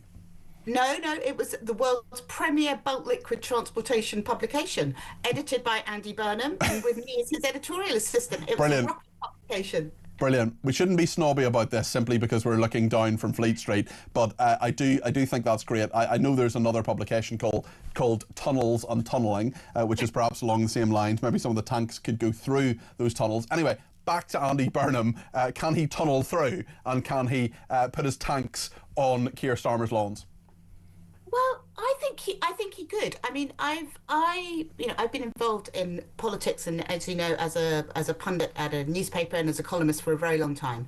I've come across a lot of politicians, and what I can tell you about Andy Burnham is that he's a thoroughly decent, good bloke and a proper human being. He also has good political instincts. He is a proper kind of working class boy kind of success story. He got himself to Cambridge to read English completely off his own back, first person in his family to go to university. He really stands for fairness. When I used to sit in the pub with him eating crisps and kind of drinking pints back on the Tank World days, he talked then about fairness and a fair crack of the whip for everybody, not just the kind of posh people who he thought I was or the people that he'd met when he was at Cambridge. But he always believed in trying to spread the love. He believes in equality of opportunity. He wants people to do better. Boris Johnson talked a lot about levelling up. Andy's actually done it in Manchester. When he first came in, he did a whole thing over the youth parliament where he asked them what the problems were, and he discovered that lots of 16 to 18-year-olds were not studying the subjects that they wanted to study in the schools that they wanted to go to because they couldn't afford the bus fares. So he made bus fares free for young people. I mean, that radically changed people's lives. And he also runs all sorts of apprentice schemes, skill schemes. I've been up there into schools to see the work that he's done there. But Manchester is not a perfect... in terms of Starmer's 50, if you think Starmer is now 50 points, negative in the opinion polls, and he's been re-elected 3 times. But it's very different, Eleanor, being a Metro mayor than being Prime Minister. He was Health Secretary as well, and we know that he's run for leadership of the Labour Party twice and failed to become leader of the Labour Party. Why do you think things would be different now? Well, when he was running before, it was when Jeremy Corbyn got elected, and also kind of Ed Miliband. So I think in some ways he was, it wasn't. Politics is always about the rightness of the moment, right? It wasn't his. Well, if moment. he can't beat Ed Miliband, is he someone who should lead our country? What, compared to Ed Miliband? I mean, I know them both. I would much rather we were run by Andy Burnham. I mean, maybe that comment will come back to haunt me, but I know them both quite well. Well, what I'm saying is that if he can't beat Ed Miliband, who is someone who... I'm sure he can beat Ed Miliband. Okay. The Labour didn't before. Party have learned the lesson of putting in the kind of London-y kind of apparatchik. Andy Burnham is, I think, one of the only politicians that we have currently who has the charisma to take on Nigel Farage. And I think particularly in the kind of Red Wall and in the kind of North, he has a kind of reputation for honest dealing, for standing up for people. All the work that he did at Hillsborough, he got justice for the families there, an endless campaign. He took a lot of flack for it, and he really did it. He cares about people, and he cares about delivering. And unlike Keir Starmer, he's had 3 terms of running Manchester where he's actually delivered change which has mattered and improved people's lives. And I think he's not politically tin-eared in the way that Keir Starmer is, because Andy would never be done for taking free glasses or kind of dresses for his wife. He understands that would go down really badly with the British people. He's a kind of real person. And I think that really matters. There are an awful lot of what-ifs with Andy Burnham, aren't there? There are a lot of if there's a by-election, if he gets selected, if he gets elected in a by-election where Reform UK would throw the kitchen sink at it, as I'm sure with Jeremy Corbyn's new party, whatever it happens to be called at that point. Yeah. We're in a situation where there's no guarantee that he would become an MP. Should he then, if he does, if he becomes an MP, should he then challenge Keir Starmer, or should he just bide his time and see what happens to Keir Starmer, who's clearly on the ropes? I mean, I don't know, all these things in politics, what do they say, a week is a long time in politics. I think the political wind to me seems to be blowing towards Andy. I think that's right, because I think he has the credentials and the smarts. Won't he be seen as a backstabber, though? Won't he be seen as someone who's taken advantage of the weakness of Keir Starmer. I think he'd be seen as a saviour, not a backstabber. I mean, the Labour Party at the moment, if with Keir at -50, so many things have happened in Parliament which a lot of Labour people don't even really recognise as Labour policy. They feel that Keir Starmer is very out of touch, not just with the general public, but with many members of his party. And I think that Andy would have a chance of establishing a dialogue with the British people which was based on some real values, some honesty, and a real desire to make things better, and the capacity to deliver. And I also think he would have much better political antennae than Keir Starmer has demonstrated, and we certainly need some better leadership than we're getting at the moment. How would you see him taking on Nigel Farage? How would that, for example, a debate between the two men go? How would he wrong foot Nigel Farage and take him on some of his policies? Well, I mean, Nigel Farage, as we all know, is an amazing performer. He's very charismatic, he's funny, he manages to kind of take the wind out of people's sails. But Andy is also a very good debater. He's the kind of man that you'd like to go and have a drink with. And I think that where Nigel Farage is kind of pretending to be the common man, you know, he's an ex-banker. He absolutely connects. Or friend of Donald Trump. Andy is actually the real deal. And I think that the authenticity of kind of what Andy would bring to that kind of ticket against Nigel Farage would really stand in his favour. I think he'd have a much better shot at it than Keir Starmer would. I mean, that's for certain, and that's really what we're looking at. Or Ed Miliband. I mean, Ed Miliband's had a chance before, but the public don't warm to Ed. Ed is not charismatic and a kind of normal, nice bloke in the way that Andy is. Do you know what? I want to get myself a friend like Eleanor Mills, who will talk about all my sort of amazing attributes. I really think that's, I mean, if I were Andy Burnham, I'd be very, very pleased that you've done this and written this article. I mean, you know him better than most people. What are his weaknesses? I mean, if he's got any weaknesses, I'd say that he was, you know, he could be too nice. He's got weaknesses. His weakness is he's too nice. Now, come on. He's got incredible eyelashes. When I worked with him, I was obsessed by Andy's eyelashes. However much mascara I put on, I could never look as glamorous as Andy. So that's one of the things that I would hold against him. I also, you know, he was great friends. He was a family friend. My stepmother, Tessa Jowell MP, who died tragically of brain cancer, was very much Andy's sponsor when he first came into politics. And I introduced him to her, which is how he got his first break. And she always thought incredibly highly of him, and Tessa was a great judge of character. So I think he has the kind of admiration and trust and respect of a lot of people who, you know, one would like to have in one's corner. And I think I mean, he hasn't put me up to this. He only knew I was writing this column because I texted him going, AB, I'm going to write about you. Well, that's very nice. I wrote a book previously called The Secret Life of Special Advisors, about working with someone I worked with as a special advisor. His name was James Brokenshire, sadly no longer with us, great man. And my publisher actually came back to me after reading the manuscript and said, you have to put something nasty in, you're far too nice about him. And a friend of mine read the book, and I think might similarly evaluate this interview by saying James Brokenshire comes out of your book better than God comes out of the Bible. Eleanor, I mean, that's not what I'm intending to do. No, I know. I'm very fond of him, and I also think, you know, I've been, as you know, a commentator for 25 years. I've had a front row seat in many ways in politics because my stepmother was in the Labour cabinet. I met all the kind of big beasts when I was editorial director of the Sunday Times. You know what it's like, you go to conference, you do speed dating with all the ministers and everything. I've met a lot of politicians over the years, and I think Andy is a really good bloke, and I wouldn't be on here saying what I'm saying if I didn't believe it. I've never done it for anyone before. Okay, well, we'll see what happens. It'll be fascinating to see. Eleanor, thank you. That's Eleanor Mills there, who's a columnist. She's a former editorial director of the Sunday Times. There are quite a few people getting in touch about this. Dave in Northamptonshire says Andy Burnham is not working class, he is left-wing political class. Dan in Kent says Andy Burnham is the best of all evils in the Labour Party, but he has to win a by-election first, and looking at the polls, I can't see any Labour safe seat. All the fuss about the deputy leader being a woman. Why does Andy Burnham have to come in? Aren't there any women who can take over from Starmer? I think there are questions as well about Andy Burnham's record, certainly in regard to homelessness in Manchester. That's something that I would certainly question in regard to all of this. There's another big story that's out today, that is of course on the grooming gangs, the rape gangs. South Yorkshire Police had the names of some sexual abusers in Rotherham 14 years ago before they were convicted. A number of people getting in touch about this, including Paul in Southampton, who's given me a ring on 0344 499 1000. Paul, you're very welcome to the programme. What would you like to say? Hi, Peter. why are we not surprised? I've said all along since this broke months ago, listening to Simon Danczuk. Danczuk, he was talking to Jeremy Kyle, some Labour peer, sort of told him to be quiet. And I've always said that this has to be Chief Constable adjacent. And I think they're the people, the Chief Constables, every single county where this is taking place should be instantly suspended.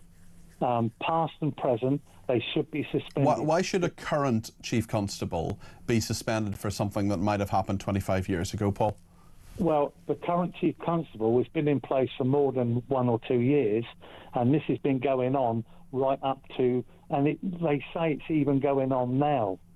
I think it is going on now, and I think there are many problems. This particularly is about the fact that some senior officers, there was a very serious complaint on the basis that over a number of years, said the Independent Office for Police Conduct, it appeared South Yorkshire Police had actionable intelligence, information basically, which senior officers could and should have addressed and taken responsibility for. I mean, do you have any confidence, Paul, that all the inquiries into this, all the criminal side and also what the government now says it's going to do will actually solve this problem and get answers? I don't trust this government because Jess Phillips and co, they didn't want to do it. Is it going to be lacklustre? I personally think they should get a group of ex-detectives that don't have any affiliation to any of these constables or anything anywhere. And they should be given a free hand to go anywhere and everywhere. Yeah. And you know, but I still say that every chief constable, because as far as I'm concerned, this is such a high, it's so high that no chief inspector even could make that decision. That would. I don't know about you, Paul, but I still want leadership in those forces. I want someone to lead those forces, and I'm not sure that plan is the right one, but I get your frustration, your anger, and I think a lot of people feel it. We're going to get into the nuts and bolts of this, how this happened, what has actually happened here from the Independent Office of Police Conduct, how serious, well, it's clearly very serious, but how serious it is in policing circles, and what happens now, crucially. Peter Blexley is going to join us in just a second, our crime commentator. You're going to want to hear what he has to say about this. Let me just read out a couple of messages before the break, before we go to Peter Blexley. Graham and Bushy says, will these South Yorkshire police officers be charged with offences such as conspiracy or kicked out of the force at the very least? Other people getting in touch about Matthew Torbett, the only Labour voice who talks some sense in an area of utter Labour drivel, says Paul in Hartlepool. And Stephen Bromsgrove says, I don't care about personalities anymore. I don't give a fig if Andy Burnham connects or not. I want to see how he intends to fix the problems we face. The sensible policy choices are pretty obvious. Will he make the right choices, says Steve in Bromsgrove. Lots to discuss. 0344 499 1000. Peter Blexley standing by. Will get his evaluation in just a few minutes of this major breaking story about South Yorkshire Police and rape gangs. Stay with us here on Talk.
these backbenchers who don't want to, you know, stop giving anybody benefits because it might be bad for them. You know, I mean, basically much of this borrowing is presumably being spent just to pay back interest on previous borrowing.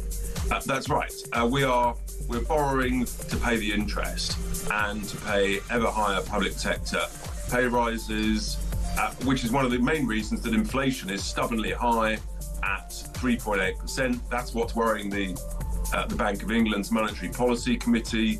So we're in a doom loop.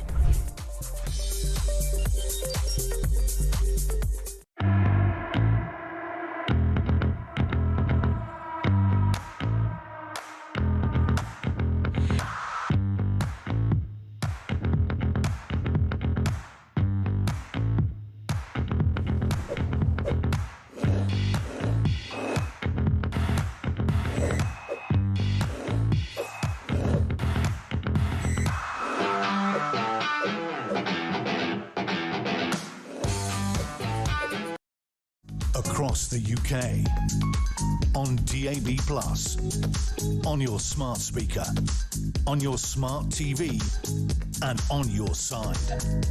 This is Talk. Elma's been in touch and says time and time again Yorkshire police are found to be in horrific breach of the law when it comes to Pakistani rape gangs. I don't think there are breaches of the law here necessarily, but there are things that they should have done. I think there probably were breaches of the law, but that's not quite what this is about. But your point is a good one. Mike says, Peter, please remember mostly girls, but not all girls. There were male victims. They matter too, of course, in all of this. Let's get right into this with Peter Blexley, the former Metropolitan Police detective. Peter, there's no one better to talk us through this. What has actually happened here? This pathetic report by a disgraced organisation, the Independent Office for Police Conduct, is nothing less than an absolutely appalling and disgraceful establishment whitewash. It's a cover-up. And just to reinforce this point, please bear with me while I quote just one paragraph. Go for it, Peter. From this abysmal report. It says, during this investigation, no senior or any other South Yorkshire police officer was under investigation for misconduct or a criminal offence. Okay, that first line. They weren't investigating anybody for a criminal offence. They then go on to say, Operation Amazon, the name of this operation, considered that there was no indication that a member of South Yorkshire Police may have committed a criminal offence or behaved in a manner which would justify the bringing of disciplinary proceedings. How can they say that when they say they weren't investigating them? It is an absolute contradiction, and it perfectly summarises just how abysmal and just how conniving and conspiratorial this cover-up has been. What must victims be thinking tonight? What must their loved ones be thinking tonight? I know if you listen carefully, you can probably hear the revolting sound of champagne corks popping as senior police officers who looked the other way, who failed in their duty, who committed misconduct in public office, are celebrating the fact that, quite frankly, they got away with it. So just bring us back to the beginning of this, Peter. Bring us down to brass tacks here and tell us what has happened here. So they had the name of some sexual abusers. There was an inquiry, but we know that for up to 14 years they had these names before they were convicted. There were certainly there was information they failed to act on, doing what you say, failing to act on that information. And this statement from South Yorkshire Police, Operation Amazon was one of 93 strands of Operation Linden, the outcome of which was published in 2022. At the time, South Yorkshire Police accepted the vast majority of the Operation Linden findings, but disagreed with the decision to uphold the Operation Amazon complaint on the basis that the finding did not name any officers who had failed in their statutory duty. The force acknowledges and respects the decision. South Yorkshire Police has accepted and apologised for the failure to safeguard vulnerable young people in Rotherham against child sexual exploitation in the 1990s and 2000s. We remain committed to ensuring that the organisation and officers of today are the best they can be at preventing harm. An apology from the pathetic South Yorkshire Police just doesn't cut any mustard. What people want to see is those senior police officers who looked the other way, turned a blind eye, did not do their job, and therefore allowed vile child rape gangs to continue raping vulnerable children, they want those people held responsible. And this pathetic report from the IOPC does nothing to go towards that. In fact, it gives them excuses. It says that Home Office pressure was being brought to bear because the police had to focus on burglaries and vehicle crime and the such like. I beg your pardon. Senior police officers, such as the ones that are responsible for these rape gangs carrying on their crimes, are often very quick to say in the media, we police independently from political interference. We police without fear or favour. Now the IOPC is saying, well, actually, they were under political pressure from the Home Office, so they prioritised burglary and car crime beyond and above that of child rape gangs. You couldn't make this nonsense up. In terms of where we are now, in terms of what we know that we didn't know previously, we know the two people who have made this complaint originally, Jane Senior, who's a youth worker, and a drugs analyst, Angie Heal, two whistleblowers, two brave people who raised the complaint. They have said this has been a 7-year campaign and fight for us to get senior officers finally held to account. Well, are they being held to account actually, given that their names have not been released? No, they are not being held to account. What should be going on is a relentless search for evidence to see if they committed misconduct in public office. And misconduct in public office is a very important and rather unique crime. To be guilty of committing that crime, you can actually do nothing. Doing nothing is a crime. That's misconduct in public office. And that is what should be being pursued, those investigations against those officers, whether they've long since retired or they're still serving. Regardless, pursue them, get the evidence, get them in court, get them in a dock, gripping the rail, facing charges. That's what victims and their families and their loved ones want. This report is an absolute disgrace. We're often told that systems are responsible rather than people. My point to that would be people are systems. The system involves people. It's not just this random thing that doesn't involve any personalities. People run the system. There's a failure of management here, as well as the officers who failed to investigate the information they were given. This was a deliberate decision, as you say, to actually put this into the too difficult box, to ignore this information, to look at crimes that were perhaps easier to solve, easier to get results and get statistics out of. And actually, at the heart of all this, we know there was racism, we know there was a sense that don't upset the apple cart, and actually, as one Labour councillor said and has been suspended for saying, this idea of, he talked about white trash victims, a horrible, deeply racist and horrifically insensitive and ghastly phrase. We know that that will have been running through the minds, or similar sentiments will be running through the minds of some of these officers as well, as they look to the vulnerable people who are being raped here, and they thought, do you know what, we'll not bother actually acting on the intelligence that we have here. And all the time, children were being raped by predatory paedophile gangs, many of whom were fielded by members of Pakistani origin. Fact, fact, fact.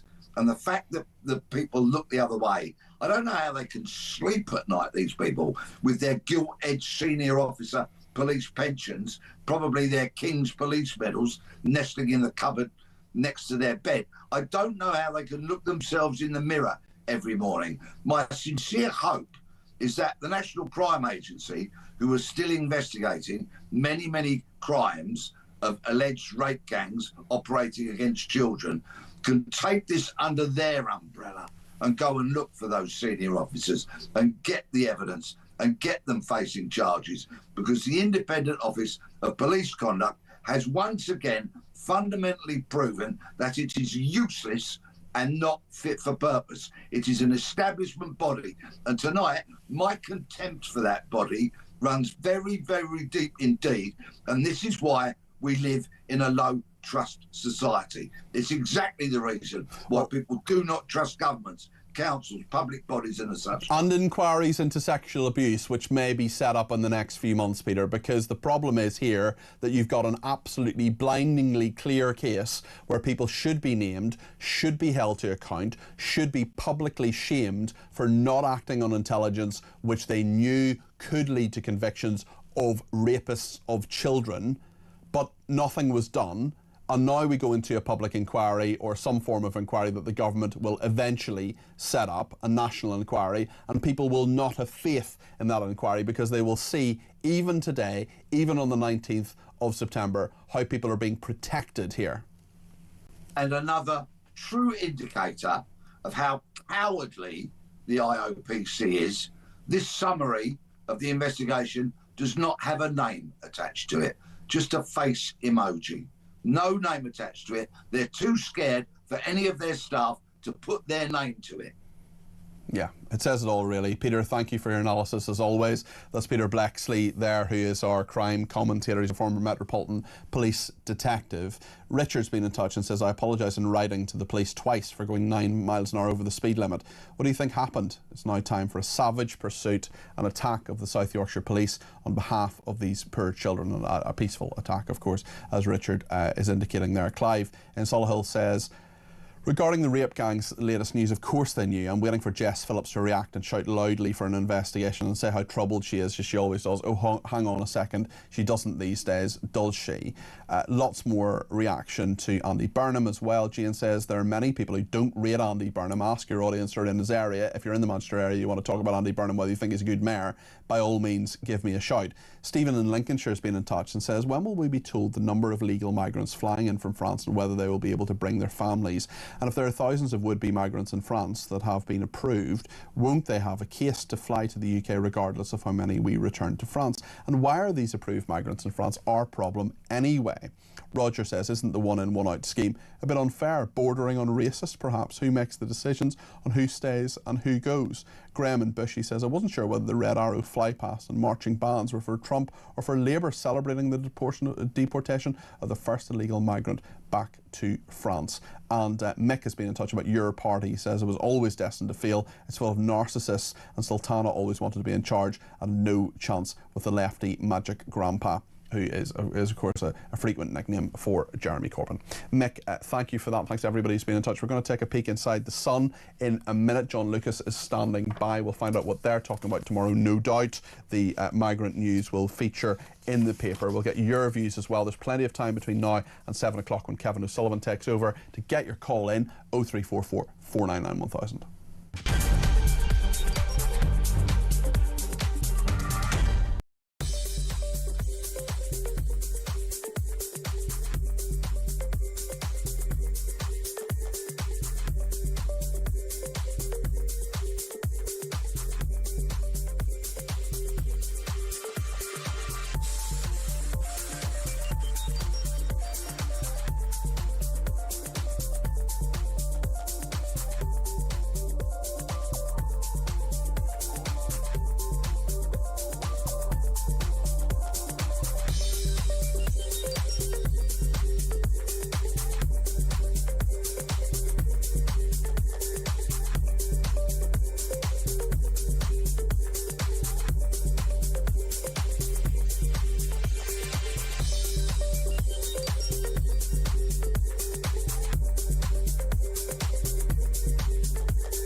across the UK, on DAB+, on your smart speaker, on your smart TV, and on your side. This is Talk. Let's talk about the Sun. John Lucas is here, the night news editor at the paper. John, great to see you. How are you doing? Very well, thank you. Tell us about Christian Bruckner, who is, of course, the prime suspect in the Madeleine McCann case. Tell us what's happening with him. Yeah, right. Well, look, as we all know, Bruckner, this horrible, disgusting individual, convicted rapist, paedophile. Unfortunately, he was in jail in Germany. He's come to the end of his sentence. They couldn't keep him anymore. The German police have spent the last 2 years desperately trying to find that killer bit of evidence that would mean they could put him on trial for over Madeleine's disappearance. Now, during that time, you'd obviously remember Operation Grange was the Met Police's big investigation into Maddie's disappearance. That's taken the back seat while the Germans have had jurisdiction. We'll be able to reveal in tomorrow's paper that the Met are back on this case. They've physically been over to Portugal within the last 3 weeks, and this isn't something... Mark Rowley sat down and he had a press conference the other day where he talked about... The Met Police Chief. The Met Police Chief, Mark Rowley, had this... he suggested that could we extradite Bruckner? We could bring him here. We could put him on trial here, even though the crime didn't happen in Britain. If you were going to potentially charge him with murder, he said you could do that. What he didn't say was that detectives have been over to the Algarve. They've interviewed 2 of Bruckner's former pals, and we'll be able, in the paper tomorrow, we'll be able to tell you exactly who these people are and you know, exactly what they're saying. But we understand that they have given evidence against Bruckner, suggesting that, you know, he could have done it, and hopefully what will happen as we go forward is that Germany will share some of the evidence. You'd like to think they've already been doing it with the Met, because you do have this quirky system in Germany where you don't have a jury trial. You have to have this hard forensic evidence to put someone on trial for a crime like this, whereas in this country we will put all the evidence together, circumstantial and physical, and we will let a jury decide, and that could well be the best shot to bring this guy to justice. Now, luckily, we didn't know what was going to happen to him when he got out of prison, whether he'd be allowed to keep his passport, leave the country. What's actually happened is he has been tagged. He hasn't got his passport, so he's in a location in Germany at the moment. I don't think the locals are very happy about it. Of course. Yeah. But that, you know, that is a positive thing, because if we do turn up enough evidence to get towards extradition requests, we know exactly where this this horrible man is. Yeah, and that is something that may conceivably, after many years, get some justice for the McCann family. Migration is a big issue for our viewers and listeners. I know it is for your readers too, and you'll be covering the fact that now there are 3 whole people who have been deported. Yeah, this amazing one-in, one-out policy. So we had the 3rd person's been deported today. Now, there are issues with this whole policy, as we know. One of them is that under the deal you can't return big groups en masse to France. So I think what we agreed was it always has to be less than 10, fewer than 10 people. So we've already seen these flights getting delayed with legal challenges. So we're doing one at a time. The other issue is, of course, it's one in, one out, as it says.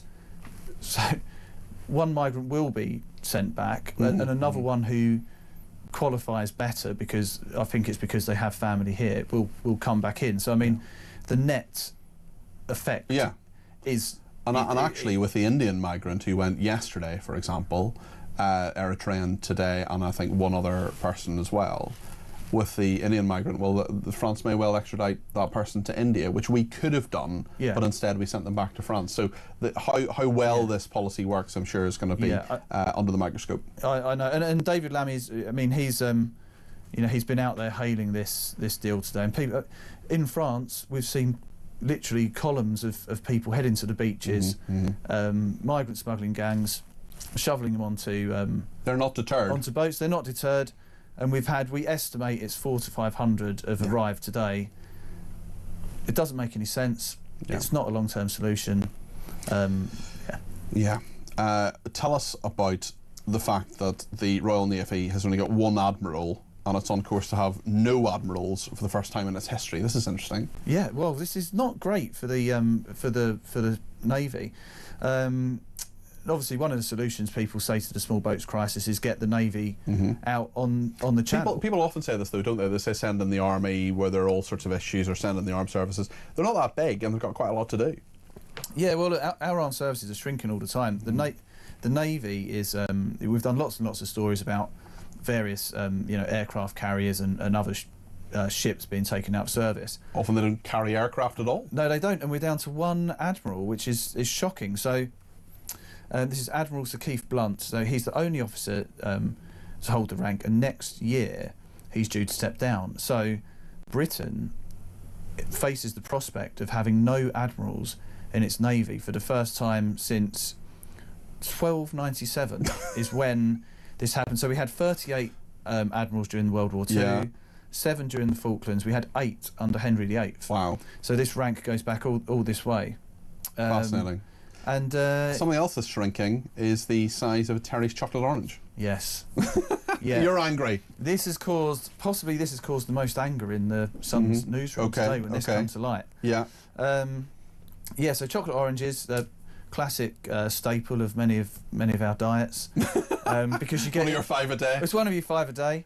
And so they've slashed the chocolate orange, so that's by 12 grams. So this is shrinkflation. It's shrinkflation, so it's gone down from 157 grams to 145 grams. And this is the second time they've done this in less than a decade. The price is still the same, it's a couple of quid. And this has gone viral online, people are furious about it. And I don't know whether it's actually, these things are some sort of genius marketing ploy.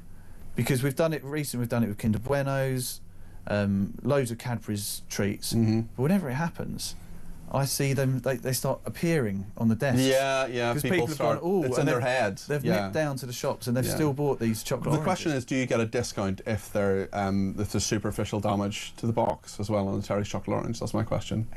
I understand. I get that reference. Yes. That's an Alan Partridge reference. It is. Yeah, I love it. I do often fear. When I was a special advisor, I feared I was turning into Ollie Reader, you know, the one from The Thick of It, the young guy. Yeah. And now I have a deep, deep sense that I may be turning into Alan Partridge. It's a real worry. That's fair listen, John, thank you so much. As always, John Lucas there, Night News Editor at The Sun, and we'll take your views on all of this, whether it's to do with serious stories or whether it's to do with the shrinking chocolate oranges. Let me know your thoughts on all of that. 0344 499 1000. Plenty to discuss before Kevin takes over at 7 o'clock.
these backbenchers who don't want to, you know, stop giving anybody benefits because it might be bad for them. You know, I mean, basically much of this borrowing is presumably being spent just to pay back interest on previous borrowing. That's right. We're borrowing to pay the interest and to pay ever higher public sector pay rises, which is one of the main reasons that inflation is stubbornly high at 3.8%. That's what's worrying the Bank of England's Monetary Policy Committee. So we're in a doom loop.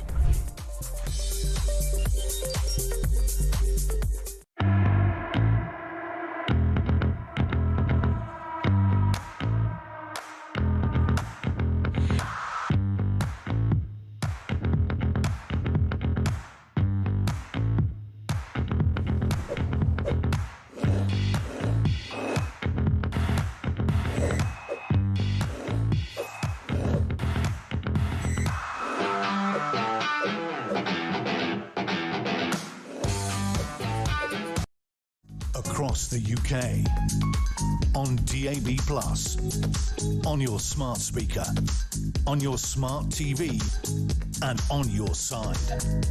This is Talk.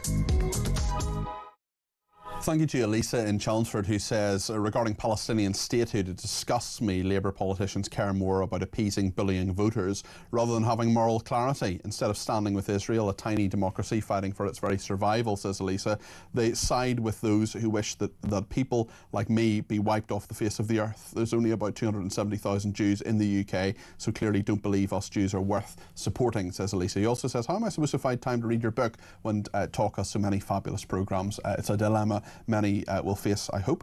Jackie says freedom isn't just having a vote every 5 years. Freedom is to be able to live your life unimpeded with the state providing the conditions to prosper. Look how far our great country has fallen. Angela says, if Shabna Mahmood had said 50 men had been sent to France, I'd be mildly impressed, but 3 is pathetic. The sham of a plan is also costing us dearly, and taking more men back makes a mockery of the numbers we already know we have, says Angela. And plenty more people getting in touch. Paul says, great show. All about the topics you cover. The government is useless. How do we change the government, asks Paul. David says, is there anything fit for purpose in this country anymore? The police, the NHS, governments, councils, the asylum system, even the bonds the Bank of England bought and the quantitative easing have fallen through the floor and hit the buffers very soon. Is there anything this country can do right? Come November, when Reeves ramps up the taxes, that will be the final straw. That's David in the Cotswolds. Philip on Twitter says, can we try one in, one out for Prime Ministers, please? Another person says, I think Andy Burnham has charisma. Unlike Starmer, he at least is in touch with the British people. Not quite Nigel Farage, though. And let's read one from Lisa here. He says, why does party conference season have to be 3 weeks? Why can't they all have them in the same week? Another waste of parliamentary time. Lisa, I know what you mean. I suppose this is guaranteed media coverage and they want to essentially have their moment. But yeah, I totally agree with you. And that selfishness in regard to wanting political coverage, I suppose it's fair enough, but a 3-week conference recess does seem a very, very long one. Also, Reform UK had their conference when Parliament was on as well. So if they're able to do it, why aren't others? Let's talk up to Carl in Liverpool. He's given me a ring, 0344 499 1000. I think it's one in, one out. You want to talk about Carl not quite working out as well as some people would have thought? Yeah, it's 2 points, but one in, one out first. So today we had over 800 come across on the small boats. We've sent back 3. Yeah, there's thousands. We don't quite know it's 800, but it's certainly an awful lot of people. And John Lucas there from The Sun saying it's definitely hundreds. There's no doubt about that. Yeah, GBN News said it was 800. Anyway, the whole thing's a scam. You know, for us, we don't believe in it. It's not going to work. It's just wordplay. Yeah. I don't think he's got any political will or intention of doing anything to help this process. Because what I don't understand, Peter, if it's one in, one out, then how are France not getting any? Because France are just sending them straight away. Well, the Indian man, for example, they can send home to India. So I think it's a very, very valid point, Carl. You had a second point as well? Yes. The Prime Minister recognised in Palestine. 99% of the country doesn't agree with that, I'd like to think. given what's happened. And the reporter that asked the journalist that asked the question to him whilst he was sat there with Donald Trump, I thought was magnificent to ask that. Why are you going to wait till the president to leave? Yeah, that was the Fox News reporter. Yeah, but he didn't even answer it. In the way of, well, I'm not going to do that, but you are, and it's a kick in the teeth because Donald Trump will not trust this man moving forward, and I don't think he does anyway. And as far as they look good together yesterday and Keir Starmer did well, he's still lying out of his back teeth about the freedom of speech as well, Peter. He's lying to the... He says he believes in it. He says it's a fundamental part of being British. I know. Well, that's because of him, Peter, if I may, because of him and what happened to that American lady, I have now joined the Free Speech Union today, as of today. Okay. So well. I just hope that more people do it because this government and Keir Starmer, they don't deserve our support. They've absolutely stabbed us in the back on everything. Carl, thanks for your thoughts. That's Carl in Liverpool. Let's go to Robert in London about free speech as well. I think it's the Jimmy Kimmel affair you want to talk about, Robert. Yeah, I mean, I just wanted to point out... Oh, hi, Peter. Hi there. Hello. That it makes me laugh. You listen to these weirdo lefties who are saying free speech is dead in America. Well, he hasn't been put in prison, which is what happens here. He doesn't have a right to a television show. Well, the thing is, of course, but the thing is, his ratings were crashing. If you look at what they spent on his show and where his ratings were at, I mean, he really was. He was going to go anyway. So all that's happened is when he's attacked Charlie Kirk, because, look, like Ricky Gervais, right? He can make some real humour and it can be really... Very near the knuckle, but I quite like it, actually, yeah. I know, sometimes it's a bit much. But what Kimmel did was he attacked a family man. I mean, you can do humour that's a bit naughty because you're not meant to say that. But when you plain lie... It wasn't funny either. It wasn't anything that was funny. No, there were bits of it that were maybe a bit amusing, but there really weren't. I just wonder, what I think in all of this, Robert, is that I think Charlie Kirk, actually, who was really into free speech, really into everybody having free speech, his whole mantra was prove me wrong. What do you think he would have thought of Jimmy Kimmel losing his show and being, some people say, cancelled? Jimmy Kimmel's, I'm sure will have many other ways to peddle his humour, if it can be called that. He's not being cancelled. It's not as if his career is over. It's simply... Exactly. Yeah, so what do you think Charlie Kirk would have thought? I think that's... I mean, I liked all these clips. I was watching them a little bit before they come up on the feed. But, I studied maths and philosophy, so I liked his Socratic dialogue, inquiry through questioning and trying to establish principles and, value systems. And I think that Kimmel would say, well, yeah, of course, you can have your right to say that. No one's going to arrest you to make a sort of nasty joke and tell a lie. However, there are consequences when you sign a contract. Yep. Right? And you sign a contract, you've upset people, your ratings are down, people don't want to see you anymore because you've really picked at a very tender wound with children who still can't compute what's happened to their father, and then you've done it for political reasons. So, I think Charlie would say, well... These are all very fair points, and thank you for them. That's Robert in London there. Michael is in Sunderland and wants to talk about migration. Let's get this call on. Hi, Michael. Hi, Peter. Thanks for taking the call. Do you know what I can't understand is why this government, they're not willing to try anything to stop it from coming in? Because I can't understand is why can't they get, after we've got enough ships, get the ships out there, get them on our waters to stop the boats from even coming across, like a blockade? And also, why do we pick them up halfway, then bring them up? Yes, it's about 12. It's not even halfway. It's about 12 miles out from the corridor, from 12 miles out from the coast, I should say. Do you think with this one in, one out scheme, it's not one in, one out, but that's what the government call it. Do you think it'll make any difference? It's a joke, like it just says there. So we've sent 3 back, and only we're over in the last 24 hours, 48 hours. We've got 800 coming today. Yeah. But unfortunately, we've got a government is more interested in the global stage. He's got to be like Tony Blair when he finishes. He wants to like a stage like what he's doing in the Middle East. Do you think he cares more about the global stage, Michael, than domestic?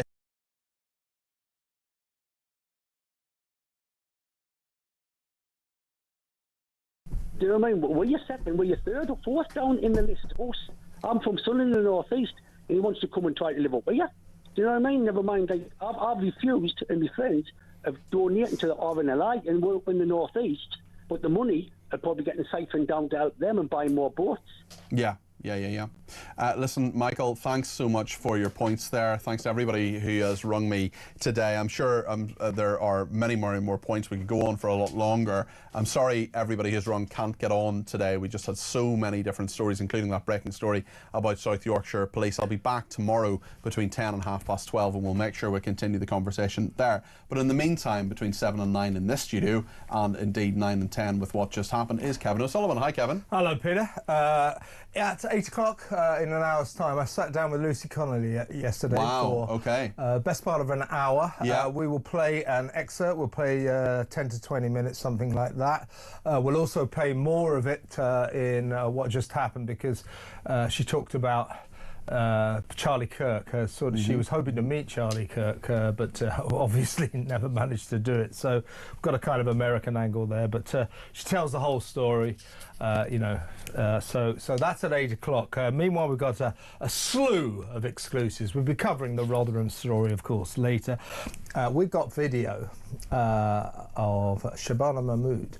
Now, she is the tough as nail, hard as nails, tougher than tough Home Secretary, will stop at nothing to secure our borders. 10 years ago, she was in Lesbos in Greece, busy welcoming all these illegal migrants from the Middle East and Africa, and clearly loving it. Is this really the kind of person that we can trust with our borders? So we'll talk about that. We'll also